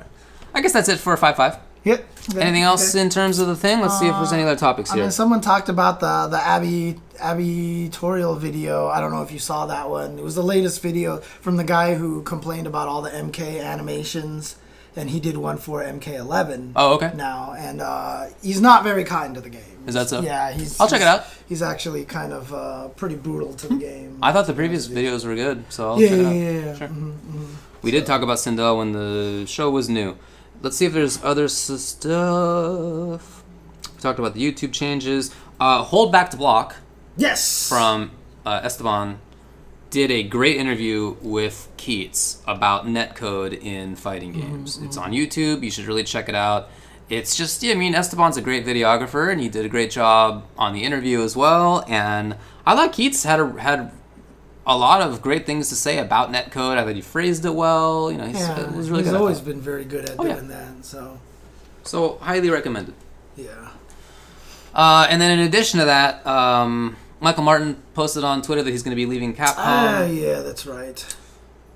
So that's a bummer. Yeah, I'm concerned, I guess, just because you know, he is someone who had more of a pulse into the FGC, right? Like, I feel like after he leaves Capcom, like, you know, Carolyn is still there, but you know, I feel like we're losing a lot of the guys with the full pulse into the scene. Yeah, I guess that's my sense as well. We'll see how that plays out. But yeah, wouldn't it? I mean. Yeah, so people are asking who's that? Michael Martin, Bizarro Mike. Yeah. He was basically one of the guys on the Capcom esports team that was helping run a lot of stuff and being one of the main representatives. Right. So, yeah. So he's somebody that we see at tournaments all the time, or have been seeing. I guess we won't anymore. Yeah, I mean, there's a long line of people who have been at Capcom for a few years and then left, right? Yeah. I mean, going back a dozen years, 15, I guess, that I've known people who have worked there. Like, I'm just trying to... Combo Fiend. Seth, Matt, Hans, Combo Fiend, Damon. I'm sure I'm forgetting other people who come from the FGC side of things and worked there for a period of time, and then didn't stick around or couldn't stick around. No, Mama Da was still there. Yeah, she is. But yeah, that's like a long period of time. It's almost like there's somebody else who's working there who consistently causes problems for everybody else who tries to work at Capcom, especially from the US side of things and people who know the fighting game scene well. That's just the impression that I get from this trend. I wonder if it's just like really tough to work in that place, you know, like hard to get your ideas across or something. I wonder. I wonder if there's like one specific person who has been put in a leadership role that just consistently causes problems for everybody else. I'm not sure. I don't know. You know. I'm just asking questions. Yeah. Speculating. Just speculating. Oh, man. Well, maybe we'll never find out, but I hope if that's true, I don't know. Yeah, I mean, hi, kitty. I hope, somebody who consistently gets more and more power, maybe, theoretically speaking, over the years, even as they cause problems for everybody else in the whole company. I don't know. The hope is that, wondering. You know, hopefully we can keep somebody, you know, in there who has the pulse with the FGC and is able to try to, you know, keep things going. So yeah, very, very important for that to happen. Currently is not. Yeah. I don't know though. Just speculating. Any other game news, FGC news? No, I guess that's about it. Okay. Anything else that you want to talk about? I reached my goal in Street Fighter V Online. Oh, okay. Was to get back to Diamond or something? Just to be top 10,000. Oh, top 10,000. Okay, yeah. Okay. Gotcha. I started playing online again maybe like 2 months ago. Because when I began playing again, I didn't want to play online because I'm just opposed. It's not great. Because it's not fun. It's not great. Yeah. But I have been playing online because, I mean, even though it's not that great, like, it's a way to get better. It's not ideal, but it is a way to get better. And so I've been doing that. And over the last couple of months, I've gone from whatever was right below platinum, gold. Ultra gold, ultra gold, to Super Diamond. Oh, nice. Yeah, okay. So my goal was top 10,000. Now I'm top 7,000. Oh, dang. And it's mostly with Honda, too, right? Entirely with Honda since... Well, I guess entirely, because I've been playing that character since before I started playing online. Yeah. Right. I just don't see how people don't think Honda's good, dude. It's very confusing to me, to be honest, dude. I think he's so good. Well, I don't want to oversay it, okay? He definitely has problems. Right. But people talk about him like he's good. really bad, you know what I mean? So... Yeah. I mean, I've been playing a lot of Street Fighter V online as well because Lucia has really just piqued my interest, and she's so much fun. Like it's so much fun to the point where like I'm not even getting mad when I lose. because I'm just having fun as cool. I'm playing. That's important. Like, it's so different than when I was playing Cammy. Because when I was playing Cammy, I just get angry about everything and stuff. And now, all of a sudden, I'm having a good time here. I mean, I started in, like, Ultra Gold or something like that. I've only been playing for a week. I keep hovering around the border between Platinum and Ultra Gold. Because I'm just trying to learn the character and everything like that. But she's so much fun. And, you know, I'm picking up on matchups and everything like that. Learning a lot of really cool things about her. God, I don't know. She's just like, she plays exactly how I want to play Street Fighter. She's always doing something. Everything is about distancing, you know, spacing things to be safe and things like that. And just the entire time you're thinking about all the different options that she has. And she has like a million options. She's cool. She's active. She's really interesting combo routes. She's got cool, dirty little mix-ups, you know. And she's so fun. Like, what a great character. I'm with you, dude. I did not expect, like, when I first saw her, I was like, she looks like she'll be fun. And I tried her out in training mode. I was like, no, she's really fun. I like this character. But I didn't realize just how much, like, I would. I'm even getting anti-airs now with her. Okay. Just because, like, I feel myself, like, the drive to, like, be stronger with that character. James. So, like, I told my chat, every time I anti-air, type in nice anti-air in the chat to give me more motivation to keep doing so it. Cute. So, yeah, exactly. Because I can see it. Every time I lose a match, it's because I block, like, 4 jump-ins and I'm put into a mix-up. And then I die in the mix-up because I can't help but hitting buttons and do plus, right? So I just die. And I also just take throw. And she's got really interesting shimmies. My favorite shimmy now is canceling low forward into run cancel and then just walking backwards. Right. Oh, God. Like, you catch people with that and it just feels so good. That's cool, dude. She's really, really fun, All right, dude. She's let's go. really fun. I have not been this, like, hyped. Like you said, the online's not very good. And yet I still want to go and play online constantly with this character because she's so much fun. Like I said, I learned a lot. There was a really cool Lucia document that someone linked to me that had a lot of good advice that I didn't even think of on how to like use certain moves that I didn't even realize could be used in certain ways and stuff. And then, like I said, my long set with V for Charlie this weekend helped a lot. The next morning, I did play someone who was just trying to get back in Street Fighter V, and so I mean, I was definitely stronger. You blew him up. I blew him up. Okay, I got like a 30 some win streak on him. Okay, and let's stuff go. like that. But you know, like, it's really interesting because I've said this many times. But when I play matches like that, I learn a lot. And everybody's always like, you gotta play people who are better than you. But when I played that Figure it out for match, yourself, you know, like that's that good. whole session there made me learn Lucia footsies so good. So now all of a sudden my footsies with that character are so much better than they used to be. And like I said, for like when I used to play CVS 2 and CVS 1, the way that I learned those games is I played my roommates, my brother, my best friend, with random select because I was just better and I just beat up everybody and that's what got me good. Like I weirdly learn way easier when I play people that I can kind of beat up on little bit. It's weird. I don't understand. You gotta know how you learn, and that's how you learn. That's cool. But I'm not talking about you, Charlie. Your the match that we had, I mean, it was really, really, like, I was just learning a bunch of stuff technically, and that's also when I first started using V-Trigger 1, because that's what I saw Shine start using, but V for Charlie was really fun to play, although he's a crazy Daigo Ume flash kick nut. Let's go, okay. Because he's also a hitbox user. Let's go. So his flash kick is, he just hits up and right kick like this, right? Cheap. So like because low forward and the burn kick is not a true block string. He flash kicked it every single time. So if I did it low forward and then he bap flash kick, yeah. So he was a cheater. Thanks for the sub, Mr. Horselord. V for Charlie's a cheater. You know what's interesting? You're talking about how you've been fluctuating between Ultra Gold and Platinum. Yeah. Yeah. Over the past 2 months, I would say it took me. I didn't get until Diamond until about 2 weeks ago, which I think is 14,000 points. Right. Yeah. And then now in the last 2 weeks, I've gotten 10,000 more points.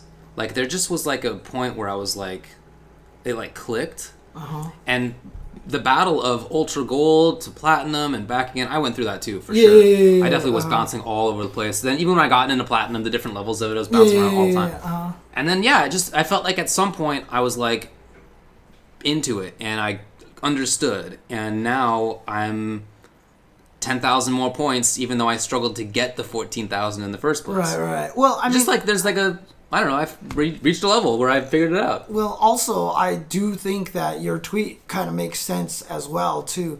I mean, because Street Fighter has been around so long, bronze and silver are basically gold and platinum now, where, gold is like... gold, I mean, maybe not so much for platinum. It's really fascinating for me to play this right now, because you can tell which players have been born into the lag. Like, honestly, like every time I run into a 4-bar person, like it's without question that the person plays like a complete nut, right? But the thing about it is, I don't even get mad about it, because if that's the connection that you are playing with 80% of the time and it's going to work, you're learning the right things. Fair enough, yeah. So I played a Karen who all she did was light Rasenha overhead. Oh, yeah. So I'm just in fight, like, so she'd be here, and all of a sudden I get hit by an overhead out of nowhere, and I'm like, what the heck? Like, she teleported over there, and like, that's the thing, is like, they're all in plan. Like, I fought a Japanese 4-bar Ken who was just the biggest spaz in the world with Ken, and it's weird because he has that reputation. But again, if his connections are not good, why wouldn't he play that way? Yeah. Because it works. Sure. You know what I mean? And that's the hardest part about seeing it. Like, I'm not mad that they play that way, because that's 100% how they should be learning. That's what they're going to learn. They've learned how to win under the circumstances that they're in. Exactly. And so I'm not even, to me, it's just sad that that the netcode is bad enough to born these kind of players online. You know what I mean? It's like really, really unfortunate. You know, it's not making me worse, because clearly I know that this is not the way to play. You know what I mean? And I'm not. But there's also value in figuring out how to play against people like that, because some of them do exist in offline as well. Mm-hmm. Like, that is a style. And is it a great idea offline? Not really, but it's a style. Yes. And you have to know how to beat it. Because if you don't know how to beat it, then you're going to get blown up even offline. Right. And that's the thing, is like, I think once you get into the diamond levels, you're fighting more of the people who are serious, who have a good connection, who don't want to have bad situations, and you can play more mind games with them. So I think you said it in a tweet that it almost feels easier to win in diamond than it does in platinum. Yep. And I think you're absolutely right, because before I used to feel like it was easier to win in gold than it was in silver. You know, when I was first coming up and trying to build myself up. And now, like I said, the people who have been born into that lag aspect have gotten so good at it that they are platinum now. Right. You know what I mean? They're in platinum now. So those people who were like crazy lag people have adapted to play that way. Evolution has taken its course, and they have become experts in that style of play. I hear you. And so I do think it's probably easier to win once you get to diamond. So and what's interesting too is, you know, I get matched up now with people who are in the top 100 sometimes, top 50 even. Usually they beat me, right? But yeah, this is true for every game, High Five. I'm not saying this is just a Street Fighter exclusive. No. Yeah, this happens in every game. And many other games will tell you too that even aside from lag, that there's a level that is harder to beat, to win in, than the level that's right above it. Right. Just because people, once people have minimized the randomness, it's sort of easier to play against them in a sense. Yeah. Anyway, most of the people who are in the top like 100 or whatever beat me, you know? Yeah. But other than that, I would say the people who are like from where I am, which is currently like 6,500 or something, or no, even before that, it was probably top 15,000 to like the top 100. Everybody's the same level. Right. Like it's all the same skill level, but who grinds more? Right. That's really how it feels. It's very funny. It's very funny. There's like this huge group of people that are like basically all the same skill, and then you get to the top 100, and you're like, this is a different different story. This is where you run into Shine and Neon and all those guys up there. Yeah, because I was watching Shine stream, and all he's doing is just running into Neon and all these other guys in like the top 100 and stuff like that. What's funny though is that sometimes I'll get matched up against people from the top 100, and they have like 20 game win streaks, you know. And then I've beaten them a couple times, usually not, right? But it's funny because like I think to myself, like, how many bums like me did this person have to get through to play somebody else who was also really good? You know, it's probably just a lot of like winning 20 games in a row, and then you play against somebody actually strong. Dude, I mean, speaking of, in Teppen, I got matched up with Kyle P. I don't know if you know how good he is in Tekken. I did not. He was ranked like 26 when I ran into him. Let's go, Kyle. So I was like, all right. So I got my Forrigan deck, and I'm fighting against him. He's using Wesker Ouroboros. Throw out some of my cards. He plays False Throw and puts something in his graveyard. Puts out one of those tyrants. I kill it. Okay. Right. I managed to kill the one that comes back as I kill it. The super one, yeah. Right. Then I think he played like another False Throne, and then he played Living Death. Okay. And so he put a Devil Joe, Okay. a Tyrant, and something, and I had no monsters in the graveyard because I hadn't killed anybody. That's great. He hadn't killed any of my characters, so my field was empty. And I was just like... You just got eaten alive. I was just like, this sucks. I hate Living Death. That's great. I hate Living Death. Oh, man. But I have beaten... And he even said so. He was like, yeah, that card's busted. He was like, before I played Wesker, I used to hate that card. Okay, so he's like, all right. He's like, yeah, that card's busted, so...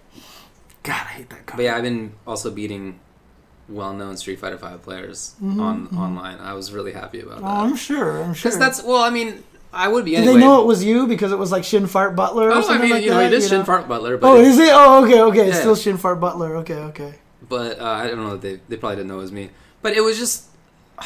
It's probably been half a dozen years since I have played well enough to beat somebody who's good. Even if it's in like a bad online situation.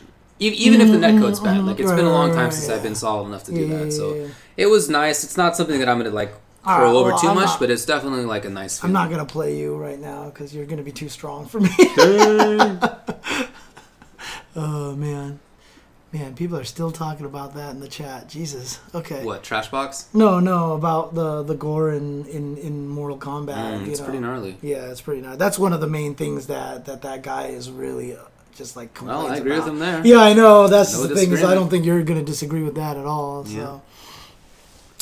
No, I mean, but to be honest with you, like I said, I mean, I know clearly I'm not super strong, but I already feel myself getting better and everything. I'm sure. And the I have no character doubt. just... Oh, and like I said, I can't even express to you how much difference it makes that I'm just playing a character that I'm having It's fun a huge thing. Because like you said, if you enjoy playing even in a loss, then you will learn a lot more. Right, yeah. I mean, I'm losing matches and I'm just like laughing about it and That's stuff great. like that online and stuff. And, you know, when I lose, I'm like, yeah, see, I lost because I didn't anti-air and he jumped in for a free. So I'm always putting this mix up every single time. I had one match where I fought against the Ryu, he blew me up, and then I started anti-airing him, and all of a sudden the fight completely changed because I never got put into that mix-up. Because he just never got the free mix-up. Blocking a jump-in means your opponent gets a free mix-up. That's not +3, that's plus like 16. Like, that's terrible. You are just in a terrible situation, so... Oh yeah, I'm not laughing losing with King because Tekken is a completely different story, dude. That's funny. Tekken is a rough one right there because Tekken, the reason why it's harder is because I can't figure out why I lost.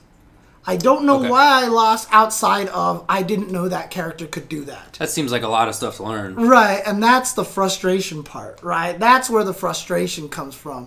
When I play against people that, you know, long sets and stuff, and I lose, like, in ways that I can tell why I'm losing, like, it makes more sense. But then when you fight, like, against a Zafina, and, like, she's just doing these crazy stance things all day, and you're just like, what the hell is ever going on? You know what I mean? It's hard. It's hard. But Street Fighter V, fortunately, is very easy enough that I can... Like, I blocked a Cody Crouch medium kick, and he hit me afterwards. And I was like, is that plus on block? Right. And I looked it up, +1. Yeah. I'm done. I learned everything I need to know, you know? And that's it. Totally. Tekken is... It's like, was that move plus on block? How do you do that move? What was that move? Okay. Then you fight the next one online, and that person never uses that move, and they use, like, 700 other moves. Right. And you're like, crap. So it's a different story. It's a different story. It's a different story. And that's not saying I'm not enjoying No, Tekken, of course. I get it. Yeah. But the salt factor is definitely it. still there. So punishment training too, I cannot wait. If they make that thing super good, I am so excited for punishment training in Tekken 7, dude. Oh. Did I beat Hey George in NRS games? Did you? Did I? I don't know. The allegation of that was in the chat. Okay. Maybe. I have checked out the new remember. Killick a little bit, and Why Crownless King. I already checked him out a little bit, not too much. I don't know if I'm going to be able to get back into Soul Calibur because I've just been playing so many other fighting games, but we'll see. We'll see if I can actually do that. So. Find a new rival. Damn, Yeah. I did? Wow. In Injustice, I did? No, I didn't. I'll take your word for it. I honestly don't remember. I haven't been playing MK this month because I felt like I was close to that goal that I wanted to get to in Street Fighter V. Mm-hmm. And so I just wanted to concentrate on that with my gaming time. Yeah. Now that I've reached it, and I'm feeling pretty good about it, I'm definitely going to go back to MK and play more. Mm-hmm. But that's what I haven't been playing this month. Yeah, I mean, I haven't been playing Tekken. I played Tekken all of October. I had Techtober. And this month, I kind of just took a break a little bit because, oh man, streaming that much burnt me out last month.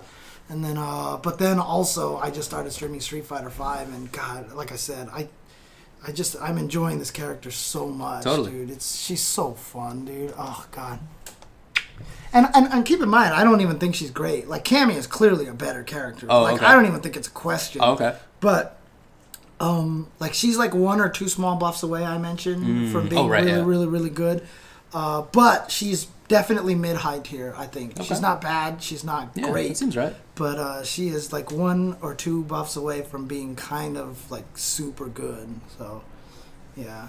Yeah, exactly, Hi-Fi, dude. You have so many things to do with that character. Right. There's so many different ways to approach. So before, remember when I was fighting you, like I couldn't figure out how to approach in the footsies. Yeah. Now, like there's like 4 or 5 different ways to get in, and I didn't even realize half of those existed. You know. And I played against a really good Lucia like a few days ago. I don't know. It seems like she has a lot to do in that matchup. Like she's got a lot of potential control, potential pressure. Good stuff. A lot of good stuff. So.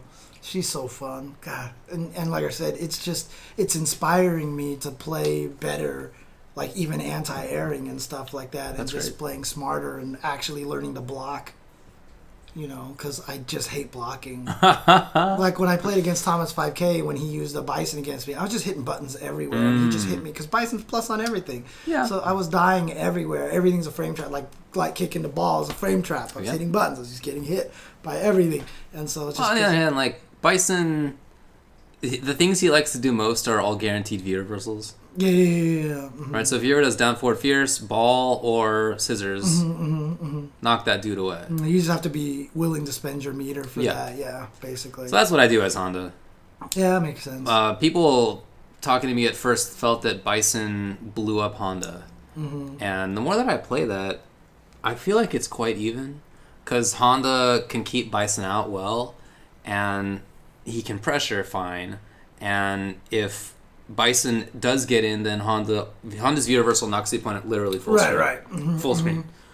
So he's got to spend the whole time to get back in again. Mm-hmm. Now, he's still got great pressure. He still does great damage, right? There's enough that it's still definitely even. Right. But yeah, I don't think it's a loss anymore. Yeah. I think Honda is way underrated right now, so... Me too. Just one of those characters. I mean, I honestly feel like Lucia might be the weakest of the 3 new characters, but that's also because I fought your Honda, and I just think Honda is way good. I think Poison is the best of them. That might be true. I think I might agree with that. I actually think Poison is the best one out of all 3 of them. But, I think you might agree with that. But again, do I think Lucia is even that much lower than Honda? No. No. Because she has a wake-up uppercut. I have that option, you know what I mean? Which is still always a great thing to have. Although I lose a ton of matches because I do that. So my problem is, and you pick up on this too, is that every time I block a jump attack, I try to uppercut. After you block. Yeah, after I block the jump attack. Because my brain is so mad that I didn't anti-air that I try to make up for it, right? Yeah. But the thing about it is that also comes from ST. Because who cares if you block my uppercut when I'm camming? Sure. I'm usually safe. It doesn't matter. So I have to learn not to do that. Like I died to a bunch of people this last weekend in Utah because every time they jumped in, I would just uppercut. Yeah, you know, I gotta stop. You have identified it as a thing, so I'm sure you'll. EX uppercut and V trigger 1 uppercut. Lucia has true invincibility. So same as everybody. Nobody has a meterless invincible uppercut. Nobody does. Yeah, either V meter, timer, or EX. Mm-hmm. Or I should play Ken. Yeah, exactly. That's a good way to put it. Kamala is a cop. What? Honda is just suffering from new character that's not a waifu syndrome. That's actually probably true. If Honda played that way but looked like Poison. Right? Yeah. Now, I don't think Honda that comes in, you can't have the show without the star. Oh, man. I don't think that he's as good as I initially thought G was or Abigail was. Right, Those are better characters than Launch Honda. Those characters better than Launch Honda. Okay, that's cool. But still, he's pretty good. Solzan says that he actually thinks Lucia is the best. So that's actually cool. So I'm glad to hear that. And like I said, I know what some of her weaknesses are, but you can make up for them. And again, a character having weaknesses is not a bad thing. That's what good character design. Agreed. A character not having any weaknesses is bad character design, like freaking Like Rashid. Seth. Oh, Seth. It was especially Seth. Yeah, Seth. Oh, I have a command grab. I have a teleport. I have a fireball. I have an uppercut. Oh, but he has 50 less health than some characters. Yeah, I know. Ooh-wee. Yeah, if it's They should never have given that character more health. Dude. They should have left him like he was in Vanilla when he had I agree. 650 or whatever it was. He I had remember no health Vanilla in that was game. the best because FADC uppercut with Cammy was 300 damage back Yeah. then. No, it was more than that. No, it was 300. It was almost 50% of his life. And I miss that so much, dude. I miss that. Was it 750 at launch in Vanilla? Yeah. I don't remember now. God, that But was okay. always so great. Just uppercut, FADC uppercut, and he lost all Anyway, of they his should life. never have given that character life. They should never have made that character. Yeah, in the first place. I agree. And if the rumors are right and he's the last character that's coming out, I'm going to be very sad. That would suck. I really, really want Sodom. That would be a bummer. But I don't think Sodom is going to show I don't up. think Sodom's going to make it, but I also... So. I'd be happy if he did, but I just don't want Seth. Like, I'm cool with almost anybody, to be honest. So- But Seth, in particular, the design of has every tool is just dumb. Right. And the best part about it is, too, I still remember very early on in our commentary career when we were just doing it because it was whatever. Yeah. It was like some Wednesday night fights or it was even like some more official tournament. But I was commentating one of Online Tony's matches and he Okay. did stuff with Seth and I was just like, God, I fucking hate this stupid motherfucking character. I hate this character. Like, I'll just like on stream, I was just like Nice. completely Got him. yelling about that character because I hated that character so Got much. him. Oh, man. They did make him less Jumpy. obnoxious by a little bit. Neutral Jump Fierce wasn't the stupid... Right. Yeah. So not quite as wild, but man, like now, okay. So if it's supposed to be like Seth before he like learns every character's move in the lore, maybe you could make him interesting then, because then you're designing a brand new character. Right. Yeah. He's just If something that else. happens, if it's Seth called Seth or looks like Seth, but gameplay totally different, fine. To me, fine. Dude, I'd rather not, but fine. You know what would be really cool if they did with him? What if they just made him a character? What if they made him rogue? Right, so that his V skill is a talent steal. Okay. And every character he fights, he steals a specific thing from them. Okay, sure. So basically, he just like fights people, and if he actually talent steals Bison, then he gets a scissor kick, or something like that. So he has this really kind That's of probably a lot of work. It would be a lot of work, Design-wise, yeah, but it would be sick it would if be that's what they cool. did with them. Oh so. yeah, is SF4 before SF5? I don't know.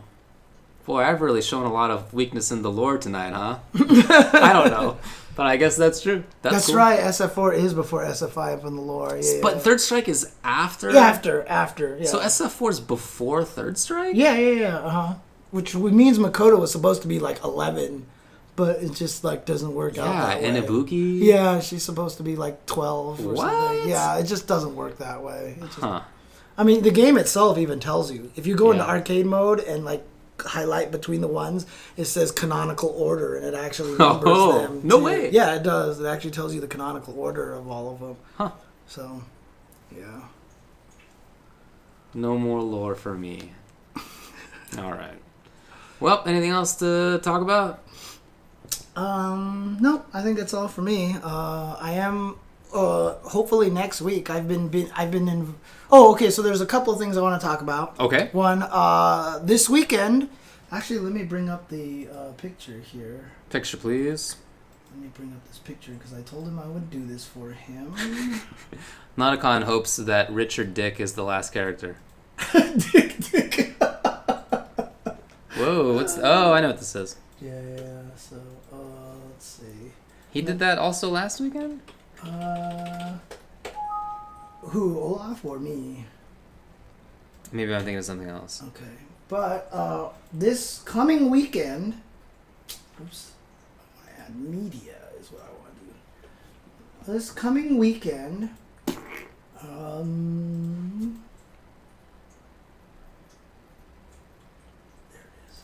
I watched the next episode of The Mandalorian, and I thought it was a little bit better. Oh, episode 3, you mean? I don't know. So, this weekend, myself and Olaf will be joining Ronin Rumble as commentators for this weekend. This is Jeff the Hero's Samurai Showdown events that he runs, so we'll be doing that next week. He picked this picture because this is a picture with me and Jeff in it. I think it's just really funny. But we're going to be doing commentary for that. Okay. That's most I can say right now, but I will throw out the hint that keep track of, I think in about an hour and a half, he'll have a tweet about this weekend's event. There's going to be something special about it. So it's going to be a very exciting Ronin Rumble this weekend. So you definitely want to check it out. So Ronin Rumble is going to be a lot of fun. It'll be streamed on Jeff the Hero's channel, which is GeoffThehero, Jeff the Hero. So that's going to be on his stream, the Ronin Rumble tournament that he throws like every Sunday, except for like one Sunday of the month or something like that. So, but that's going to be this weekend, and that should be a lot of fun. That's something he's done before, right? Ronin Rumble? Oh, he's been doing it like every weekend. Okay, because I watched Tubaware got 4th last weekend, and he told me about it, and I watched it a little bit. That's what I thought. Yeah. Okay. No. He's been constantly doing it. Cool. And all of the best players, like Andy OCR, Lord Jimmy Bones, they all play on that constantly. Super cool. So, that's awesome. Yeah, so definitely want to check that out. Also, Iowa the Boat and Stout Helm and some other guys are big Tekken players. And they talk to me on Twitter about Tekken all the time. They've invited me to jump on a Tekken podcast at some point in time. So next week, maybe, I might jump on a Tekken podcast with them and talk Tekken with them. It might be a stream, or it might be a record. I'm not 100% sure. I'll let you guys know. Sure. But they seem excited. I'm excited about that. So, yeah, because I keep tweeting about it because I can't stop playing the damn game because the game is too damn addicting. That's and I great. Can't stop. Oh, yeah, let us know when you know more, because I'd love to listen. Yeah, because I can't. And I'm terrible because I'm hoarding those souls. I have 10,000 souls. Everybody would kill to have 10,000 souls. Yeah. I still have my season pass legendary discount for 1,600, and I still haven't spent it yet because I'm scared of buyer's remorse crafting the wrong legendary. And I have 10,000 souls right now. Souls. I have a lot. If I craft something, I will still have 8,500 souls. Hey. Man, I hate it. I hate it. Can you believe that Jeff wants people to think that Geoff spells Jeff? Yeah, I know, right? My brother is named Jeff, and it's definitely a much better Is Jeff. it Jeff? Yeah, he's Jeff. Well, my dad is also Geoff. Oh, really? Oh, okay. He's always told us stories about how... So he and my mom named us all, like, very obvious names. You can't misspell David. Right, okay. In fact, like, other countries have David as well, and although it's pronounced David in some places...